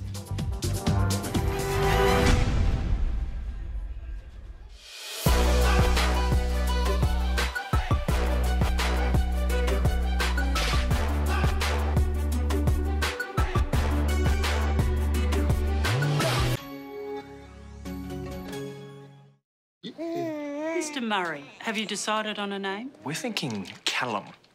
Calamari. Calamari. Calamari. Let's make it Jack. Drink it through with Dare iced coffee. 3 days ago, Coda announced that Zero would join Cell 7 in the upcoming Soma Worlds tournament. After so many league victories, switching teams this close to the tournament appears to be a deliberate move to destroy Coda's chance at the title.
for the Brisbane Deceptors. Deceptors look very good right now, even if they are like a pickup team. They've got Jake from the old Chiefs, who's a very good player, and Yeatsy and Sexy Steve, who's also like, they've been up and coming for like since last season, and they've been playing very well. For us, if I'm not on a lot of nerves and I'm actually playing well, be very wary of our passes and our offensive pressure. We come with a lot of attacking power, and when we play our game, we can really challenge any defense at the highest level, so that's what they should watch out for. The Deceptors are chasing back-to-back wins to kick off Season 2 of the Gfinity Elite Series. Let's recap what's happened so far today. Tom, some interesting results. Some what we expected, some what we didn't. Yeah, so starting off when Chiefs went 3-0 against Avant, that's kind of what we expected. I considered it to maybe a bit closer, maybe a 3-1, but the big surprise has to be when Ground Zero did that great swing against Sydney Raw. I thought Raw was just going to run through. Ghost called me out completely appropriately because they just brought it back together, and the way they pulled it off as well in the overtime, that's what you want to do. I mean, promising things because Ghost was talking about wanting to make that Final Four, and by that display, definitely possible, yeah? Yeah, definitely. This is the time you want to be getting the wins. We will have some other teams coming through. We'll be seeing CJ and some of the other players from Chiefs coming in. They're the scary boys, so you need to get the big wins in now before the Titans come back. The scary boys, is that what we're calling them? Yeah, they're boys with an eye. Boys with an eye, very scary boys. Yeah. Sick. All right, it's time for our final match in just a sec. Let's have a look at the lineups. Melbourne Order's lineup first. Tom, what do you reckon? Interesting thing here to note is Daisu has been substituted in for Dumbo. The Daisu has actually got a lot of veteran status, but he hasn't been on a lot of teams, so he normally gets substituted in as needed. So it's going to be interesting to see what he brings to the team. I think they're going to be missing out on some of the defensive options that Dumbo typically brings, but Daisu is a very aggressive player, so we're going to see a lot of ball chasing today. Yeah, exciting stuff. Well, Jules made his Gfinity Elite Series debut last week, and Yummy Cheeseman was pumped about this goal in Game 3 against Raw. Tom, what do you reckon of that? It's just a great team play, because this is what you want to see from Order when they all start working cohesively. You've got the bread and butter play from Zen. He loves to dribble, he loves to do any freestyling magic, but you have the rest of them also being involved with the play too. You got the classic setup, you got a pass play coming through, and Jules being third man, which he's pretty used to being, but he also can come forward and be utilized too. So it's a nice show of the entire team's skill set in how they prefer to play. Yeah, definitely. Well, there was lots to like about Brisbane Deceptors in round 1. Jake's move from Chiefs has made a huge impact. Tom, here's their team for today. This is the lineup they're bringing, the Deceptors. Oh, it's going to be a strong one. So Jake did get pulled over from Chiefs. They actually dragged him out of retirement to lead the Deceptor squad. So you know that he had to think there's a lot of promise in this team. And so they've picked up Sexy Steve and Yeatsy, who are newish players. They are quite young, only just able to compete. And they have just strong showing. I would be very surprised if they don't make the top. And that's because Jake was not only the captain of one of the strongest teams of all time in OCE, but he's also an incredible player. I think he scored more goals last week than nearly every other team. So he's like a one-man army. He's very calm and confident out there. Excited to see what he brings today. He netted 11 goals in total across 4 games last week. Tom, that's obviously his strengths, but he's obviously a really strong team player as well, isn't he? Well, the interesting thing about Jake is Jake's not a striker. Right. It used to be a running joke that Jake isn't able to shoot. It's actually something he's been working on over the past year. His kind of bread and butter play, the thing you picked Jake for, is he's very reactionary. He sits back and he's kind of bot Jake. He's the guy that thinks and is very methodical about his play, but he's also a great coach. So when you put him with 2 players that have a ton of potential that he's selected himself, they're going to be terrifying when he gets control. Yeah, well, according to their captain, there's still some work to do with team communication at Deceptors. Last week we couldn't hear Steve on stage because he needs to learn how to shout, so we're going to teach Steve how to shout. Other than that, I guess we're going to be just redefining, well, not redefining, but just keep playing, trying to sharpen our play style because we're feeling pretty good. It was great, finally having a chance to showcase my skill. It was great playing for the first time. As I walked through the X, just looking at the crowd was amazing. Felt like I had a lot of support. Knowing that Jake's experience, he can like guide me. Definitely did have nerves, like coming into the first series, but I'll get used to it over time. Well, that's enough talk from us. Let's welcome the teams to the arena. So starting with this last year's winners, give it up for Melbourne Order! Daisu, Jules and Zen.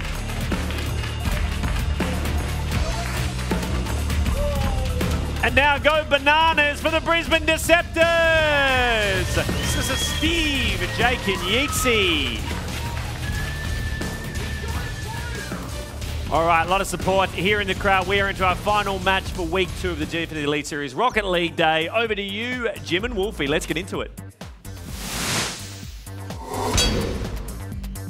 Thank you very much there, Luke and Jim. This one is going to be an interesting one. We have Jake and your mate Steve. That's right, Sexy Steve. No, I did not stutter. He is going to, I guess, try and pick up where he left off last week. They were very, very potent in attack. Obviously, Jake with the haul of goals. Now, again, not traditionally been an attacking player, or at least known for his attacking prowess. In this particular team, he gets to lead from the front. He gets to call the shots. And I think from his perspective, he's looking very, very comfortable. And speaking of comfortable, Zen just having to deal with it up on stage. And I think from Order's perspective, bringing in Daisu at the last moment is probably going to leave them a little bit short of defensive options. But when you have 3 prongs in an attack, and as potent as these guys can be, anything can happen. Well, you called it the Trident before, and I think that Order are going to be bringing their newly found Trident into offense, and we'll see if it works out up against the side of, you know, the international player Jake himself. And I think he's done a really good job, Jake that is, of teaching his teammates actually how to become better players individually. Because I was saying this a little bit earlier off the desk, and it was, you know, if you have a player who's at a 9 or a 10 out of 10, and you have a couple of other players who are sitting at a 7, that really high-skilled player can bring up his teammates and really make the biggest impact, not only on his own play, but on the team play as well. That's right, and I think, you know, having some experience in those tight moments when things aren't going your way and you have to start grinding out wins, or, you know, with your back up against the wall, you're not in the best situation. Having experience of a player who has travelled and is experienced as Jake is really, really going to aid. Well, we are heading straight into Game 1 of the final series of the day, Melbourne Order versus Brisbane Deceptors. And Brisbane Deceptors right off the mark, being as fast as ever, and I think Yeetsy's put it in. No, it goes straight off the post, but the shot on. The block from Daisu. The aggressive pressure from Brisbane Deceptors. So different from what we've seen before. Another 1, 2, 3. You see Melbourne Order all sitting in net, waiting for a shot to come by. Giving a little bit too much respect. Yeetsy, demos Zen. Daisu interrupts in the midfield. Now Yeetsy booming it nice and high, but goes down. Daisu is ready to receive that one though. Now Daisu misses that one, unfortunately. Zen, he has the boost, has the ball, can't quite make the connection. And I mean, look how fast Brisbane Deceptors are on the ball. They are so fast, even in terms of demolitions. They don't care. They're out to make a statement against this Melbourne Order roster. Ooh, the backboard plays, and it might work out so far, but the clear from Melbourne Order, even though we were talking about how their defense may be lacking, it seems to be working out so far. First minute of play, Brisbane Deceptors, Melbourne Order as well, sitting comfortable. Just using that backboard as much as they can here, Brisbane Deceptors, and really just testing to see whether or not Melbourne Order can deal with that sustained pressure. Easy trying to get a little touch there. Jake, can he have the follow-up? He does not. Jules off to Zen. With the double commit from Steve and Yeetsy, it seems to have worked out a little bit. Jake is the last man. A good little quick rotation. Zen's actually ready for it. He can't quite get the angle though. Positioning was so right for him. Jules down to Daisu. Aggressive plays. Where is Zen? He is there. He goes for the backboard. Zero boost. Can't quite make it finish. That's right. And just now, here we have Melbourne Order looking to apply some backboard pressure of their own. No one there to quite dunk it in. They couldn't find the direction they needed. Now, Melbourne Order just have to transition back into defence. It's been a good period of play for them. They were asking questions to Brisbane Deceptors, but this is going both ways. See the quick little play from Steve there, recognising he could get down and up for the ball, but Zen with a double demolition, paving the way for his teammates to get a bit of a touch and a clear. Daisu tried to pass it over to Jules. Take a leaf out of Decker's book. The pass across. Zen is there. He's too fast for the defender. And Melbourne Order take the first goal. That is a great pass from Jules as well. And I mean, almost immediately you could see that infield pass was always going to be the next phase of play. Zen, right position, perfect play from Melbourne Order. Well, there was both Yeetsy and Steve from Brisbane Deceptors sitting in that corner. They couldn't quite get the touch or a clear. And Jake, obviously just a little bit too slow to that ball. Melbourne Order, though, props to them for making the first aggressive play and bringing it themselves out on the front foot. Zen actually playing out of his mind. The angle. Melbourne Order with a 2-0 lead. And this is, again, indicative of how fast these two teams are playing right now. We said Brisbane Deceptors were going to be very, very fast and very, very aggressive, but this Melbourne Order roster are actually matching them pound for pound. And Kronovi himself said it ages ago that his inconsistency is making the most consistent player. And I think that Zen, with his ability to take shots out of nowhere and get those angles, really makes him an impressive player on the side of Melbourne Order. Now Steve passing it off to Yeezy. Brisbane Deceptors to get back into this game. Jake is up for it. He's nice and fast. Yeetsy's waiting in the wings. Zen off to the side. It's an open net. Can't quite make it. The pass across to Steve. It's on the backboard. The follow-up from Jake. Oh, but the save from Melbourne Order. I thought that one was going to go in. No, Dacey was equal to it, though. He read that quite well. Jake was just looking to put that to the bottom of the net, but Melbourne Order, they get themselves out of jail for now. Brisbane Deceptors, good period of play from them. They just need that goal to, I guess, complement the hard work they're doing, and that's not going to help. Dunk and the walk in. Melbourne Order have taken essentially game one. The 3-0 victory, because Zen with a great challenge. Yeetsy. You saw Steve actually committing to that one there. Yeah, Zen with the smother from another mother. That was definitely not what they wanted there, Brisbane Deceptors. They were looking to get the next goal. They're now 3-0 down. There's a minute 50 to play, and Yeezy could have put that one away if he was just a little bit quicker. Well, we've seen a lot of crazier things happen this day. We've had a 7-2 game one and then a go to a game 5. So again, first game is not indicative, but it still does kind of pave the way for the rest of the series. It really does, and I think Brisbane Deceptors, they know now that they need to really match the pace of Melbourne Order. Yeah, they've been faster. They got quite a few sneaky demolitions in as well, but that really hasn't helped the cause. They finally get one back, and there was a few chances earlier on. It could be a very different scoreline had they got those in, but I mean, a minute 23 to play. There's still a possibility here for Brisbane Deceptors to drag it back in their direction. You can actually pinpoint Daisu for that play there, and it kind of feels bad to point someone out, but Daisu actually went for the ball. He turned around, then tried to block it, and it was that kind of indecision that didn't quite make it happen for Melbourne Order, and Brisbane Deceptors took advantage of it. Well, that's the thing. When you're playing against a fast, aggressive team, any sort of hesitation, indecision, as you put it, is going to cost you because they're going to be right up in your grill. Yeezy rotating all the way back. Steve trying to make something happen. Yeezy has the boost. He can't quite get the connection, though.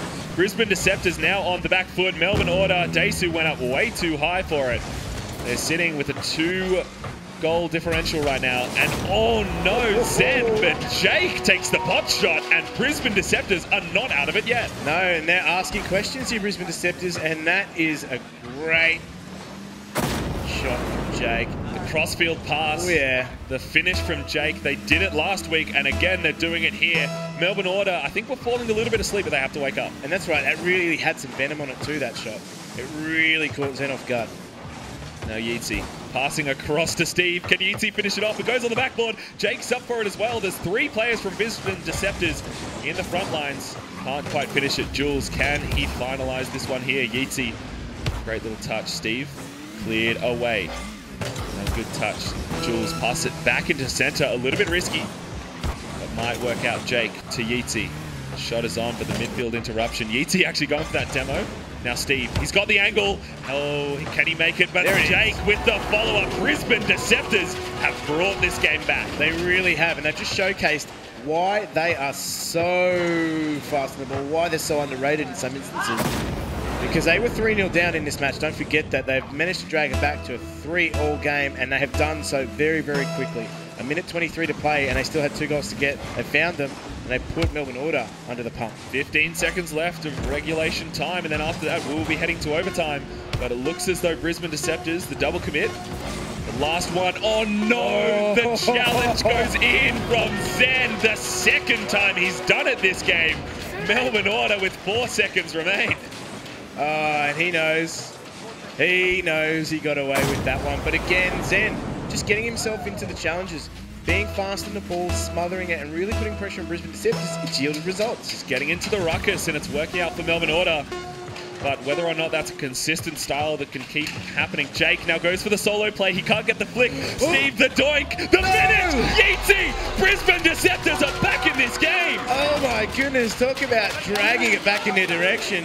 The little pop here from Steve, and Yeezy just smothering that one. Dacey was forced into the save, but it was read so well. Brisbane Deceptors find themselves back in the mix. 4-second goal. That was absolutely insane from Brisbane Deceptors. Jake recognizing that he could still do it. And now into overtime we go. Brisbane Deceptors and Melbourne Order. It is game 1, but they want to finish it off and make sure that they can solidify themselves in this series. I know the postman doesn't deliver on Sundays, but these two teams certainly are. Oh, Jules is a little bit too far forward. It's a wide open net. Jake has the play, goes for the solo. He can't quite get the touch. Daesu now on the aggressive half. He gets a double touch, not exactly the one he wanted. Zen trying to rotate through. Jake touching it away. Jules into his corner. Now Daesu up to Jules. All the way. That's a great little shot. Jake with a great block as well. Steve off the side. Daesu again, but it's blocked away in the corner. Sitting in the corner of Brisbane Deceptors right now. Brisbane Deceptors now can push that ball all the way up. Steve, can he get another touch? He's beaten out to that ball by Daesu, but that was a good passage of defense from Brisbane Deceptors. They were very much locking that ball in the corner, just pushing it away, batting away Melbourne Order's attempts at an attack. The smother from Jules. Melbourne Order might have a chance here. Daesu couldn't quite get the touch. Jake, he has the opportunity, the RLCS experience as well. The follow-up from Steve couldn't quite make it. Yeatsy recognizes his teammate needs the boost, not him. The pass across to Steve, but Jules is intercepting. More importantly too, Yeatsy just recognizing that he needed to be the first to rotate back in defense. He was the deepest in the field, and just good recognition like that can be the difference between winning and losing matches, particularly in overtime. Yeah, now Yeatsy trying to touch it away. Jules is up for it as well. He gets the touch. It's sitting in front of net. Oh no, there's so many committing. Too many players, but Brisbane Deceptors get a sigh of relief. Jules now has the play. Can't quite get the touch he wanted. Now Jake passing it off to Zen. Daesu was not in the spot he wanted to be in. Brisbane Deceptors, almost 2 minutes of overtime. But Jules, he goes for the play. The intercept from Yeatsy. The shot was on. Now Steve, over to Zen. Jake is up for it now.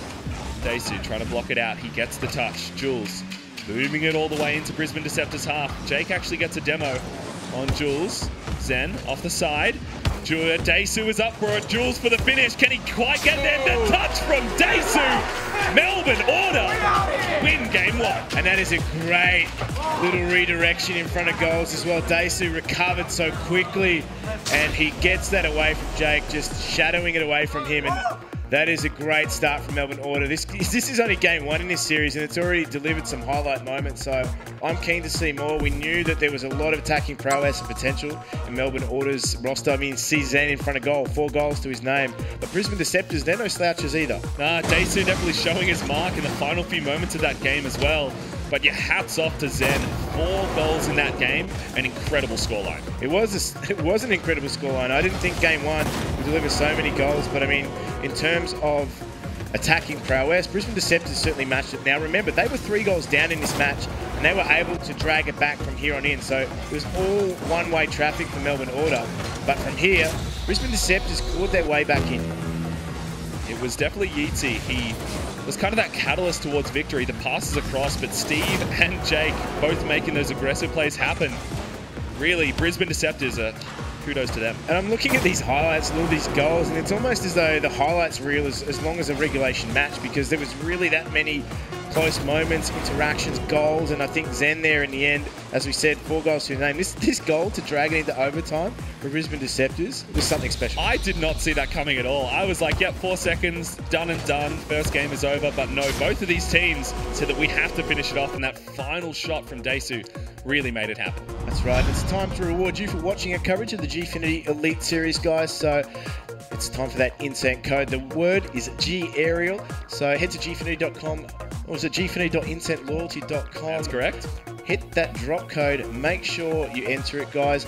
Be quick, though. You've only got a limited amount of time. You can keep watching all the action from the rewards website, so you won't miss a beat. And right up next, we have the second match between these two here. And it was an impressive showing in game one. I'm already amazed at how both of these teams have played in offense. And if they can continue to do so and maybe clean up their defense a bit, we will really have some essentially or potentially even a game 5 series. Well, that's right. I mean, I'm keen to see these two teams go head to head. They're very fast, they're very aggressive, and they're very keen to get into this next match. So, I mean, in terms of what we're expecting here, I'm keen to see who steps up next. It's really going to be a battle of the young mechanical gods, and so far Zen is very much streaking out in front, but Jules just looks to keep that ball in front of net. He can't find it just yet. Brisbane Deceptors already under some early pressure. Melbourne Order, they're wanting to clean out their defense, but it seems as though Brisbane Deceptors make quick work of it.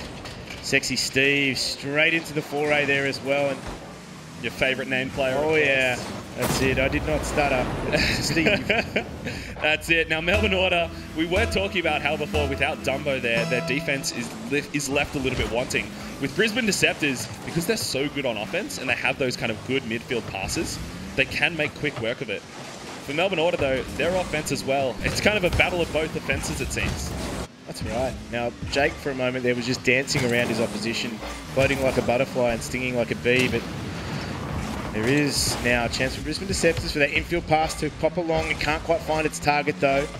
And Brisbane Deceptors have asked a few questions early on of Melbourne Order. Oh, that's a shot. That is also a pass, and the finish from Desu isn't quite there.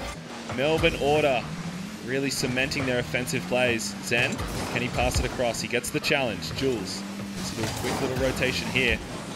The free shot from Brisbane Deceptors, pass across. Desu, touched away. The double challenge, it seems as though 3 players in the ruckus. Is that a double from Mr. Steve? That was, I'm not going to comment on that at all. Yeezy now taking control of the ball here. Flicks it away from Desu. Steve challenges the ball in midair, but Jules actually beats him out. Steve cleared it away. Zen trying to touch it to center. Melbourne Order really seeming on the back foot in this game too. That's right. Brisbane Deceptors have played very, very confidently. I mean, you've got to take some confidence out of game one. The fact that you brought yourself back from the brink, 3-0 down, a minute 23 to play, and taking it into OT, they've got to be happy with that. Obviously, it hurts to lose a game in that fashion, but it's only game one. You can write that off. You're in this game, this best-of-5 series, and from their perspective, they're only going to take positive. That's where the leadership of Jake is going to really see them through. Yeah, if they don't walk away from game one feeling happy, or at least feeling confident that they can beat their opposition out in this matchup here, then they're obviously doing something wrong. But Jake challenging it away. Touch away from the side of Melbourne Order. Steve doing a bit of a slow rotation. Gets demoed by Zen, actually. Now Desu onto the backboard, is up for it. Jake with a great clear. Pass into center, the midfield pass. Oh, it's just a little bit wide. But Melbourne Order, they have the foundations for good plays in the midfield there. That's right, and that little bump even could have been detrimental to the defence too, so you need to watch for that. Both these two teams are very keen to go in for the bumps, very keen for the demolitions as well. So that is going to play a huge factor. Oh no, that was an incredible shot. Crossbar again denying our teams today. Jake now clearing it away. Zen would feel a little bit sad after that one, but the follow-up from Desu, the 1-2 punch, Melbourne Order equalised the game. That is a great floating pass, just in between the last defender. Desu with some speed on that one. Not a lot Yeezy could do because Desu had so much pace on the ball. Brisbane Deceptors, you feel a little bit nervous after that one because you think that you have all the pressure, and then one little play Melbourne Order take advantage of, and it gets it cleared. Just as a side note, so I'm actually happy to see Desu playing on this stage. Now, he was a substitute for Perth Ground Zero in Season 1.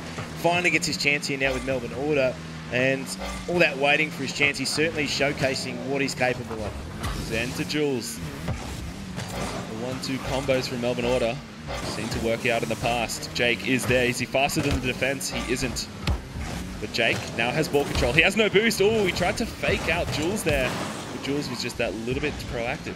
That's right. Just able to read that play like a book. Oh, Zen actually gets the touch. Now Desu's up for it. Melbourne Order making these offensive plays happen. Steve with a great clear. Communication as well. Working out so far. Jake into center. Steve off to the side. Where's Yeezy? He's following up. Steve's going up on the sidelines. Waiting for Desu's touch. Couldn't quite get there. It seems as though Melbourne Order and Brisbane Deceptors are sitting in the midfield. Can't exactly do anything with these balls just as yet. And as I say it, thought Yeezy was about to finish that one. Steve onto the backboard. It's going to roll straight down. Can he finish it off? No, he cannot. Brisbane Deceptors trying to do anything possible. Desu rotating back. Jake up to Steve.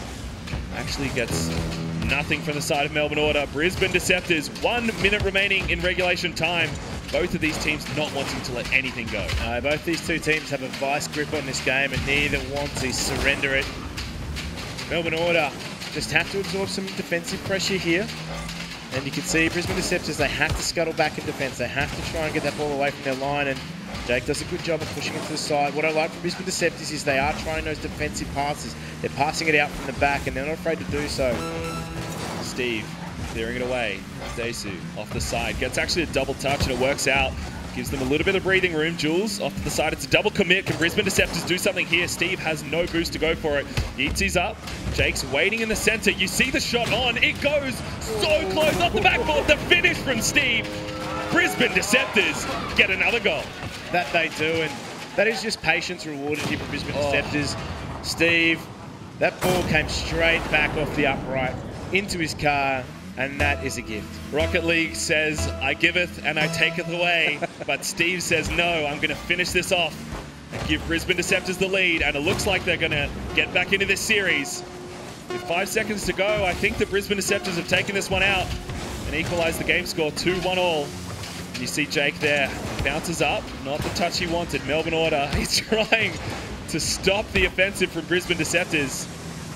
No, sits down. Brisbane Deceptors are back in this series. It's a 1-all apiece. That's right. And all Jake needed to do at the end was run that ball out. You could see it was a good effort from, I guess, Daisu in that instance, but Steve really coming into his own in that match, and I think it's good to see that obviously our player with so much potential is now starting to feel a little more comfortable in his setting. On stage, it's a completely different scenario to what he's used to, and I'm glad to see the leadership of Jake is also guiding them in those tough moments. The interesting thing to note is the fact that Brisbane Deceptors took the early lead, and then it was equalised from the side of Order. But then both these teams didn't quite let it go, and they had their defense, they cleaned it up from the game before, and they really made it work. And I'm really impressed by both sides for right now. That's right. I think it's really set us up for the remaining games in the series. Yeah, well, there is some, nice, good Rocket League action coming up shortly. We will be heading to a quick little break. Don't go anywhere.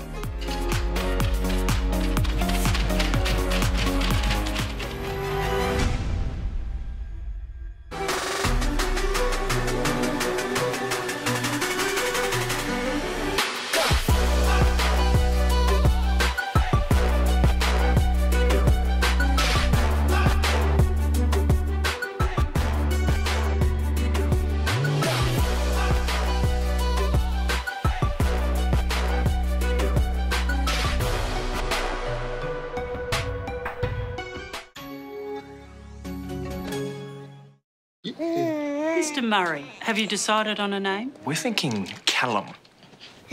Callum Murray. Callum Murray. Callum Murray. Let's make it Jack. Drink it through with Dare iced coffee.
You're watching the Gfinity Elite Series presented by Alienware. Now, a reminder, you could win a brand new Alienware M15 laptop this season, just like this one. It's the thinnest and lightest 15-inch Alienware gaming notebook ever, and this is your chance to take one home. There are 9 different ways to enter, so get on to gfinityesports.com.au for all the details on that.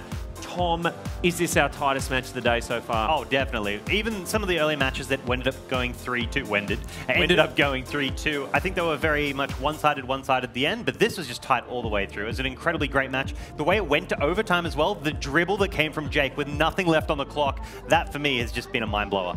Right? I mean, do you think Deceptors have this in the bag? I'm a lot more scared now. I have talked about how Order has the potential. They have great players, and they are very, very aggressive. And we're starting to see it come out, and the defense has been shored up. That was something that we were worried that Dumbo would have contributed. They're looking great. So you're not sure? No, I'm really worried. Game? All right, let's get... Maybe Deceptors? Maybe Deceptors. We'll find out. Let's get back to our casters. Wolfie and Jim, into the next game.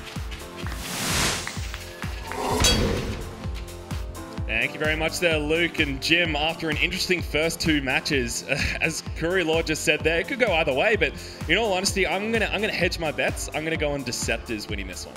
Okay. Yeah, he's some of the crowd like it. You're pandering to the crowd. I guess you got to in this sort of situation, but I mean, you can't discredit Deceptors. In game 1, they put it back from 3-0 down to drag it into OT. In that match there, they were very, very good. Well, we are heading into game 3 right now.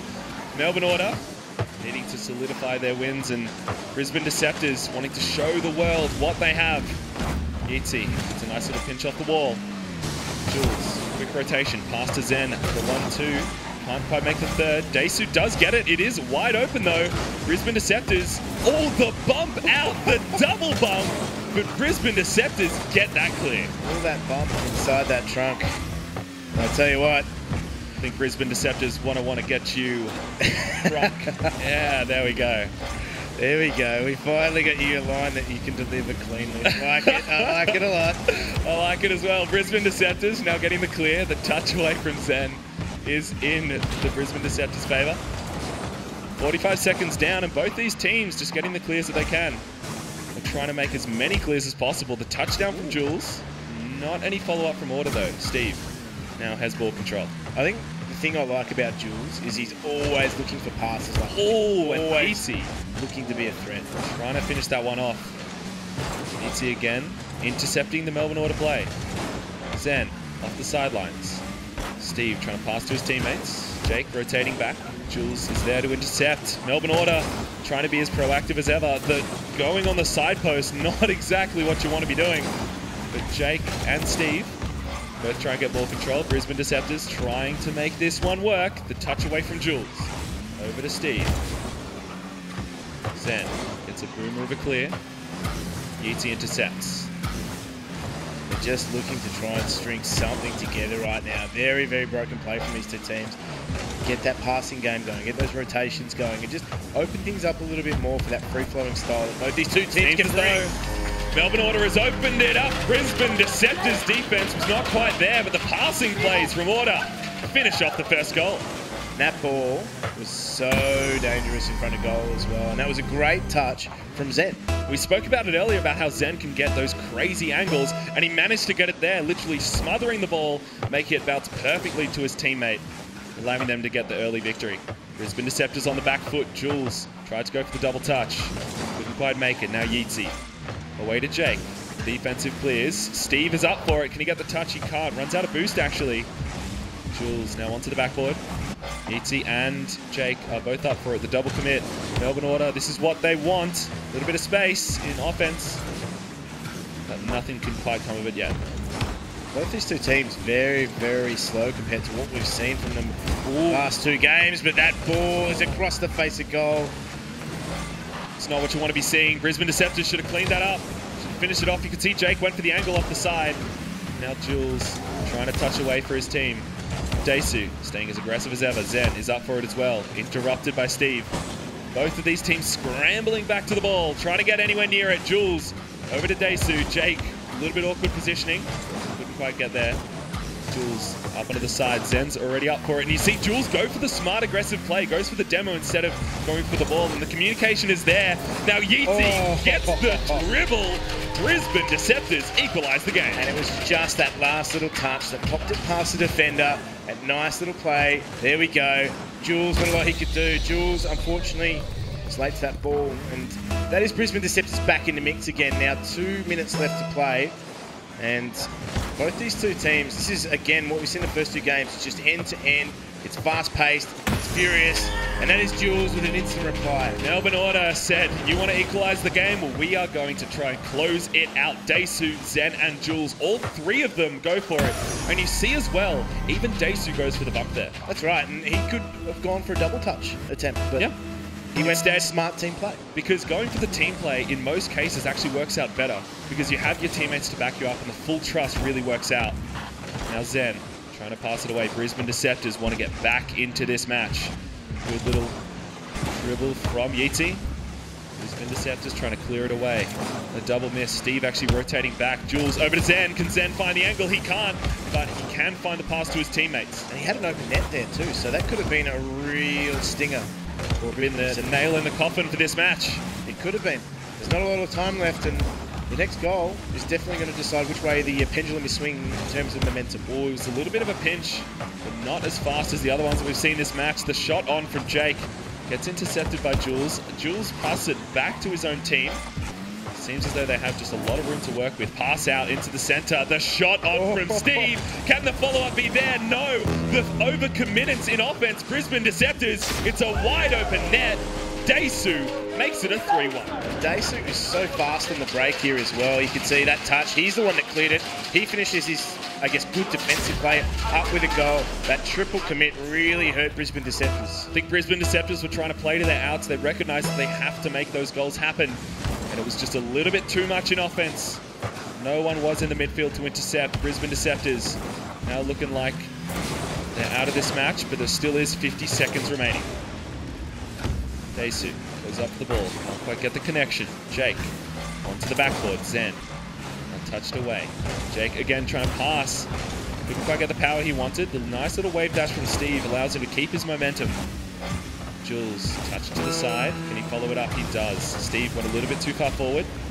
Now Yeezy. Couldn't quite get there. The pinch across, though, almost works out for Brisbane Deceptors. Melbourne Order. Can Jules finish it off? I think he can. Oh, then jumped a little bit too early. Couldn't quite finish that off. Yeah, into the barrel roll instead of the flip, unfortunately. That means he misses, but it is still 3-1 to Melbourne Order. They are very much in the ascendancy right now, and they've looked comfortable in the back end of this match. It was to and fro, but Melbourne Order have just stabilised, come away with the victory. And Brisbane Deceptors now, they have to respond. Well, now Melbourne Order are 2-1 up. So Brisbane Deceptors have to claw back into this. And in all honesty, their defense was lacking that game. That's right. And I mean, Jules, he was very much in everything for Melbourne Order there. A lot of his infield passing was also always looking for someone. And I think, you know, him putting the finishing touches on a few goals here as well was really just the icing on the cake. Well, you see as well, the pass from Zen was insane. And then Jules had the correct read on that insane bounce. Worked out so well. But Yeezy with the solo play, it really goes to show that he has the mechanical skill that a lot of other players in this league don't. That's right. I mean, he really can get away from you as well. I think there's speed on the ball. This Brisbane Deceptors team can catch a lot of teams off guard, but I think it's really well matched here by Melbourne Order. They're also a really fast team on the ball, and I think you can catch any team off here. Yeah, well, in my eyes, Brisbane Deceptors, they did overcommit an offense there, but it's not something we've seen from them before. A lot of the time we see those passing plays out of defense, and we didn't quite see that in that match there. So it goes to show that Melbourne Order are putting the pressure on the right points for Brisbane Deceptors, and it means that they can continue to do so and close out this match. Well, that's right. I mean, for a young side, in terms of Brisbane Deceptors, I do like the fact that they are opting for those defensive passes and trying to pass out from the back. It's not something that we actually see early on in a team's stage of development. And the fact that they're even trying that is good, positive signs to me, but that is an awkward bounce. Well, Melbourne Order trying to finish out this game. Brisbane Deceptors want back into the series. Now Desu trying to keep the aggression on. Yeezy couldn't quite get that touch earlier, but maybe he can follow it up. The angle was so close. Zen, the madman himself, almost got that one.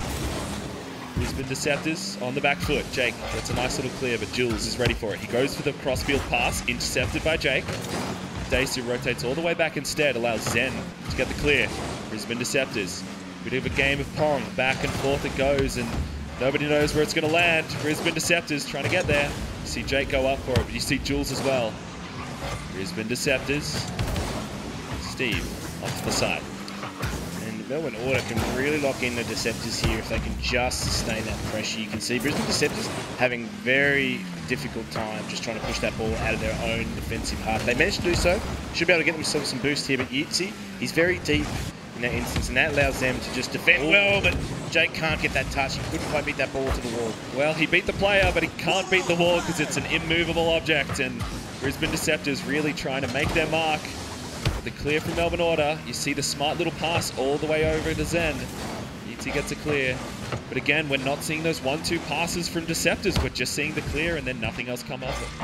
I think that really speaks to the fact that Melbourne Order are making them pay if their passes aren't on point. Because they're such a fast team to the ball, they're going to intercept if that pass isn't on point. Well, you definitely want to punish your opponents for misplays, and you know, one big thing about that is those awkward passes sitting in the midfield. Melbourne Order have a good chance here. Zen, it's off the side post. Brisbane Deceptors breathe a little sigh of relief.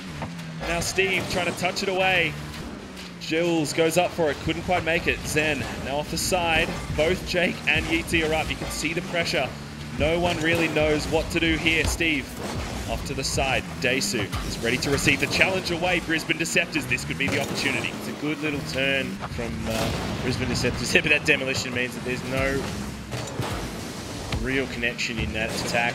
But geez, they're doing a good job of keeping that ball locked in. Took out Jake, and Brisbane Deceptors really need him to come into the fore. Challenge away. Nice little dribble. Jules is actually in a perfect spot. I think he might have been a little bit too close, but it works out. Challenge away. Zen. Good push from Steve. Brisbane Deceptors. Can Steve pass it to his teammate? No, he cannot make that connection. Jake now into center. Yitzi again playing so passive, so defensive. And it might be not the best, because if he's playing not to lose, then you're not playing to win. That means that against a team like Melbourne Order, who can take chances like that and take those risks, you can get punished. That ball just popped up. Melbourne Order have certainly put Brisbane Deceptors under a world of pressure. And I mean, they're racking up the saves right now, Brisbane Deceptors, and that just speaks to the fact that Melbourne Order are constantly piling up shots. That's a great pass. Oh, Steve gets it on the top post. Can Jake finish it off? No, he can't. Yes, he can. Brisbane Deceptors open up the scoreline. And that went from post to post, crossbar there to the upright. He actually hit the crossbar twice. The only post he missed was the left-hand one. Yeah. Every other one got a touch. And a little bit of love from the ball there. Unfortunately, he's only going to get a delivery slip. Brisbane Deceptors now sitting pretty, but both sides here have been very close the past 3 games. And so it can go any way, because there's still 1 minute and 30 left of regulation. Now Daesu tries to go for the solo, the good little flick. But Jake was so ready for that one. Yitzi follows the ball, challenges away by Jules. Daesu's up for it. Where is Zen? He is there for the follow-up. Jules challenges away. Now Yitzi off to the sidelines. Daesu, nice little clear. Brisbane Deceptors, though, layering on the pressure. Zen, Jules needs to go up for it. No, he front flips instead. Challenge away from Steve. Daesu is the last defender. Steve goes for it high. Is there follow-up? Brisbane Deceptors passing to center. Yitzi can't quite make the connection. Can he now? Can he redeem himself? He gets a touch. Makes it a little bit awkward for Melbourne Order. Zen over to Daesu. He just needs to dunk it down. He can't quite find the angle. Can Jules again? The cross post. What is happening? Brisbane Deceptors breathe a sigh of relief, but it's not over yet. Jake into the corner. Zen passed away. The shot on. Daesu finishes it off. It is equal. And by Jingos, if Tom doesn't award 3 points for MVP performance to the crossbar, I'll be surprised. And it was even a ghost touch from Sexy Steve himself. Brisbane Deceptors would feel a little bit of a sour taste in their mouth. But Melbourne Order breathe a sigh of relief now with 40 seconds remaining. Both of these teams with the quick shot on from Steve. Block away from Jules. Brisbane Deceptors need to win this to get back to Game 5, and Melbourne Order want to finish out the series. Jules away to Daesu, the triple commit. But he gets back in time. Steve has control. He goes for the flip reset. Can he quite make it? No. Yitzi challenges away. Jake waiting so far back. Jules now to Jake. It's up in the air. Can Melbourne Order get there? They can't. Yitzi cleared away. 10 seconds remain. And both of these teams, the miss in defense could be detrimental. Melbourne Order touches it away. 2 seconds remain. Jules trying to pass it away, get it out of their half. Melbourne Order might be able to finish this one off. Zen goes for it, and it goes to overtime. Wow, this game is certainly delivering on all fronts. I mean, Brisbane Deceptors, they're matching aggression with aggression. Melbourne Order certainly looked like a better team in the back half of this game, but Brisbane Deceptors at any turn can make this match completely flip the script. Steve tried to get a little cheeky shot in. Yeezy touching it away to the side. Steve has a bit of control. Pushes it away. Jules challenges. Steve has control. Actually gets a triple commit from the side of Melbourne Order, so it means the 2 players are out of the play. Yeezy challenged away. The shot on from Steve. It goes high. It's a smart play. Zen gets there, though. Now Yeezy, it's off the sideboard. Can he make it onto his own shot? He does. Jules now over to Steve. The pass to Jake. The smart plays from both of these teams. It's unrelenting. The 1-2 plays. Now Yeezy challenged away. The shot on from Jake. Brisbane Deceptors are back into it. It is 2 apiece. Now Jake has been very much the provider in this match, and finally now he gets to craft a goal from what was a great piece of team passing play. And he's been quiet by his own accounts. We saw him last week. He exploded 11 goals. He's come into this match. He's found the overtime goal for them. And this is where you look to the experience of a player like Jake. Well, like a bot, he sat right underneath the ball and just waited for it to go directly to him and finishes it off. Really impressive play from both sides, though. Melbourne Order as well, playing so well because Daisu getting the only goal on their side. And they really had to dig in defence here, I must admit, Brisbane Deceptors. It wasn't easy for them. Yeezy racking up 5 saves. The rest of the team also racking up another 3 saves each. And I mean, that is sustained offensive pressure from Melbourne Order, and they were very, very unlucky in some instances not to put that ball away. Well, you have to give it to Zen, though, because he's been playing so well. His passes, his touches, the angles that he's found out of nowhere have really impressed me so far. And I'd be, glad to see it going into the 5th game. And I mean, I'm looking forward to game number 5. We didn't, see these 2 teams being so aggressive all the time. There had to be a period of, respite for them, but end-to-end action from these 2 teams has resulted in a Game 5. They've been very close in every matchup so far, and I think a Game 5 is actually really fitting. Well, see, I thought this match would go to a Game 5 originally, but the way that it's panned out with the overtimes, the aggressive plays, has really impressed me from both of these sides, because not only are they really starting to form those team plays that we love to see, and we see in that higher grade professional play, it's fantastic showing, for the audience themselves as well as us here. We are heading into game number 5. Melbourne Order versus Brisbane Deceptors. The last and final game. The fast and final game as well. And tell you what, if I keep getting treated to games like this, I'm going to need to go on that M15 diet. Well, Brisbane Deceptors can finish it off. Steve gets the early goal. You see the clears couldn't quite come out from Melbourne Order, but it looks as though Brisbane Deceptors make quick work of defense. Steve, great little pop touch there over everybody else. And nobody read that from Melbourne Order. Nobody even flinched. It was just too fast. I think they're taking the energy from the crowd and using it for themselves. Melbourne Order, they were sitting 2-1 up. But we have seen all of these games go so close. But I think an early lead is definitely going to make them feel a little bit happy, and as well as make them feel pretty confident going into the rest of this match. Now Jules touching away. Steve tried to intercept. Yeezy gets a good demo. Means that Daisu's the only offensive player. Brisbane Deceptors touching it away. Yeezy with a shot. No, gets interrupted actually. Jules touched away. Goes for the flip reset. Can't quite make it there. Brisbane Deceptors rotating back. Trying to get to this ball. The pass, the 1-2, the double commit. There's no one in defense. Zen is the only one. He grabs the boost. And it looks as though Brisbane Deceptors are still on the front foot. Jules. I was going to say, Zen had to make that challenge. He really did. He was the only one back in defence, and otherwise that's a goal to Brisbane Deceptors. It's a 2-0 lead. Brisbane Deceptors waiting for the clears from Melbourne Order. Seems as though Melbourne Order are feeling a little bit of the pressure, as they've had double commit in like nothing else. Not like we've seen in the previous games. Now Steve up on the wall, goes for the pass. Jake is ready for it. He gets the angle of the block in mid-air from Jules. What an impressive showing from Jules. The saviour. Now Jules again gets a nice little angle, but Jake is ready to receive.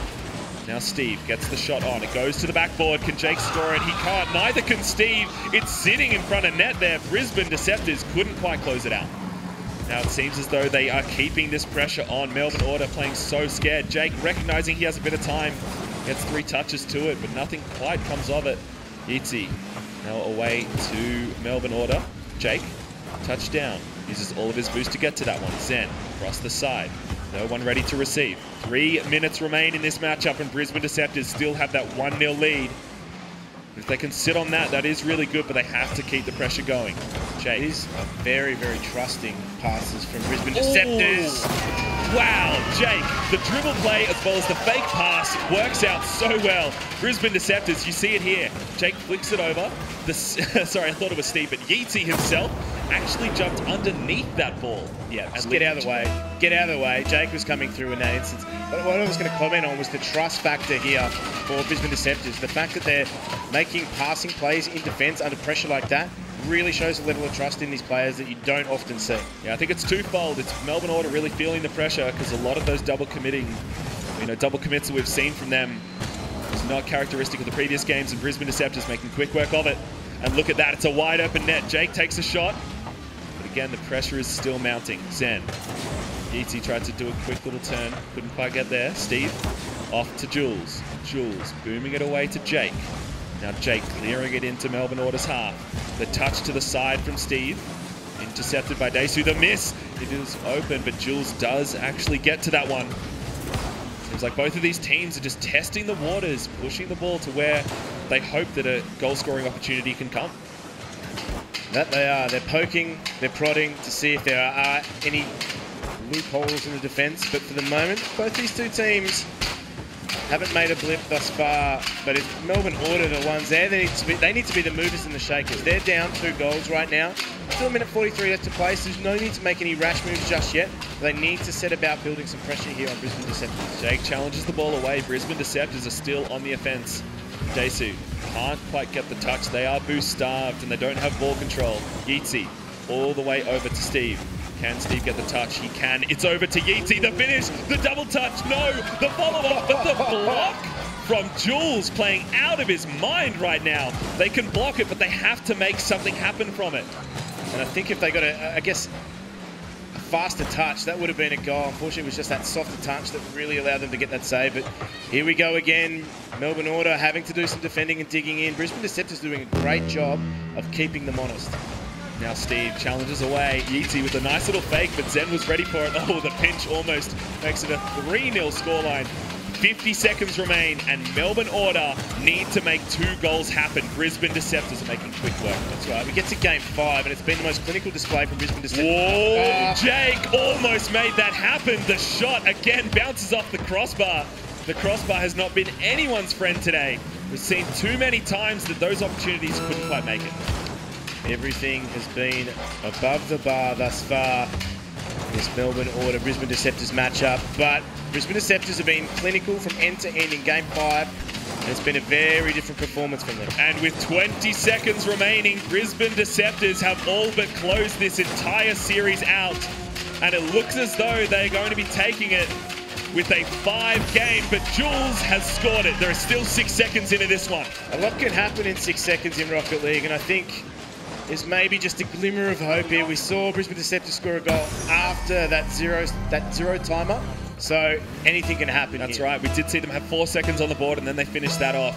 Can Melbourne Order make something happen? Desu, up it goes. 5 seconds, go down. Steve trying to challenge this ball away. Can Brisbane Deceptors finalise it? Got to hit the ground. They do it. Brisbane Deceptors have made it to a Game 5 comeback.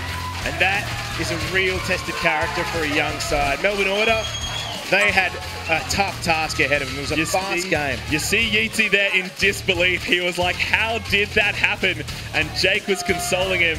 The big high fives go out, the huge smiles as well. A big congratulations to Brisbane Deceptors. They played out of their minds to get back into that one. And we finally got to see the sexy plays from Sexy Steve. So I think in terms of performance from Melbourne Order, they can hold their heads high. They had some great periods of play. It was always going to be a very fast contest between these two teams. And I think in the end, just that level of trust in Brisbane Deceptors, their clinical performance here in game number 5 when it really counted, is what set them apart from Melbourne Order. So a little bit of their shaky defense, but in all honesty, they need to take all the positives out from this because it is only week 2. They do have a lot of time to come back, and especially if they're not playing with their core roster, it does make a difference. Well, we always said that they were going to be, I guess, a little less on the defense without Dumbo. Dumbo's more defensively minded than Daesu is, but Daesu certainly added to the attack. And in those first 2 games, he was the difference. He really was. He made that huge difference in offense that we haven't seen from Melbourne Order before. And it was really good to see because they seemed so active and so kind of fast-paced in offense. It was great. It was. And I think from Daesu's perspective, he can hold his head really high because he came into this substitute last minute for Dumbo, who unfortunately wasn't able to make it. And he's given himself a great performance. Well, I think that we are going to be heading over to Ash, who's actually talking from the captain of Brisbane Deceptors, Jake himself. Hey, yes, I definitely am. Congratulations. That was so exciting to watch. You guys fought it back from 3-0. You had an amazing 4-second goal, brought you to overtime. You had quite a few overtimes. Were you feeling the pressure? We weren't playing amazing as a team, so I think we were a bit off, but I think we handled the nerves pretty well and kept as composed as you can be in overtimes. Well, 2 of your players here, I thought you guys played fantastically, but it's their first LAN experience. Have you been coaching them? Because I know that you do coaching outside of competing. Well, we work a lot together, like as a team. Like you don't want one person coaching. That's not cool. So we all like to put in our opinions. I give them tips for like LAN performance. So like we still need Steve to shout. We'll get there. But yeah, we're all working as a team. Yeah, and you guys did work together so well as a team. But I have heard that they like to call you the Tyrant. I don't know who they are, but I've heard. Thanks to Tom. Can you tell me a bit about that? Everyone just loves me. I guess that's why they call it, right?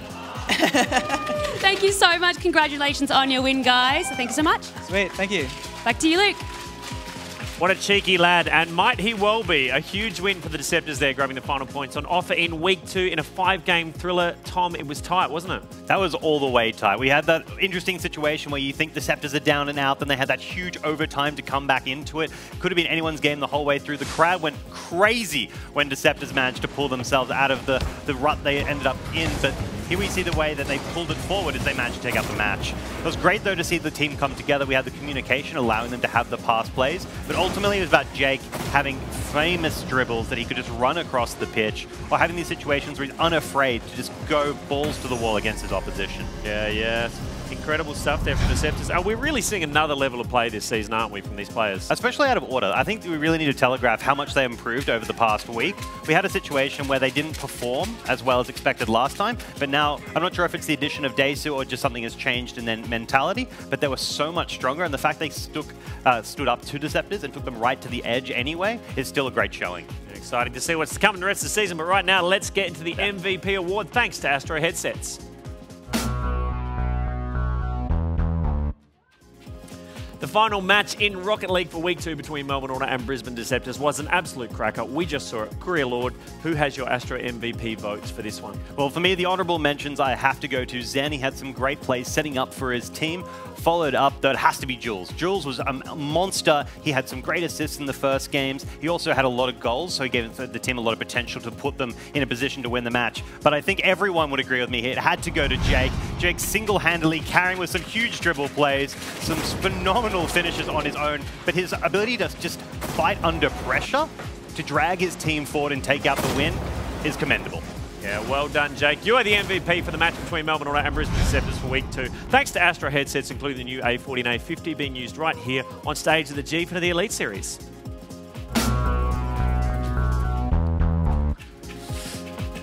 Right, and let's take a look at some of the results, all of the results for Week 2 for Rocket League. This is how it played out. Sydney Chiefs in a pretty one-sided game, first up against Melbourne Avant. Then we saw Sydney Raw going down to Perth Ground Zero in a bit of an upset. And finally, an incredibly tight match there. Deceptors too good for the reigning champions, Melbourne Order. Here's what it means in the Rocket League standings after Week 2. Sydney Chiefs and Brisbane Deceptors up top now, both on 6 points. Yes.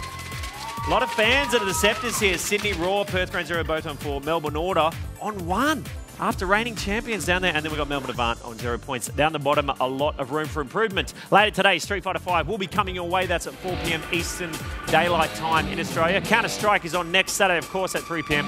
And Rocket League returns next Sunday at 11 a.m. Eastern Time. Remember to follow Gfinity AU on socials to be notified when we go live on CSGO, Rocket League and Street Fighter 5. Don't forget to come down to the Hoist Gfinity Esports Arena. We'd love to have you. I want to see some more fans from other teams. There's a very vocal Deceptors crowd, but bring your army, get them down here. That's it for another week of Rocket League. Thanks, Tom Sneddon, for joining us on the desk. Thanks to Wolfie, thanks to Jim, thanks to Ash, all the wonderful people who work on this show. We'll see you again next Sunday for Rocket League. Bye for now.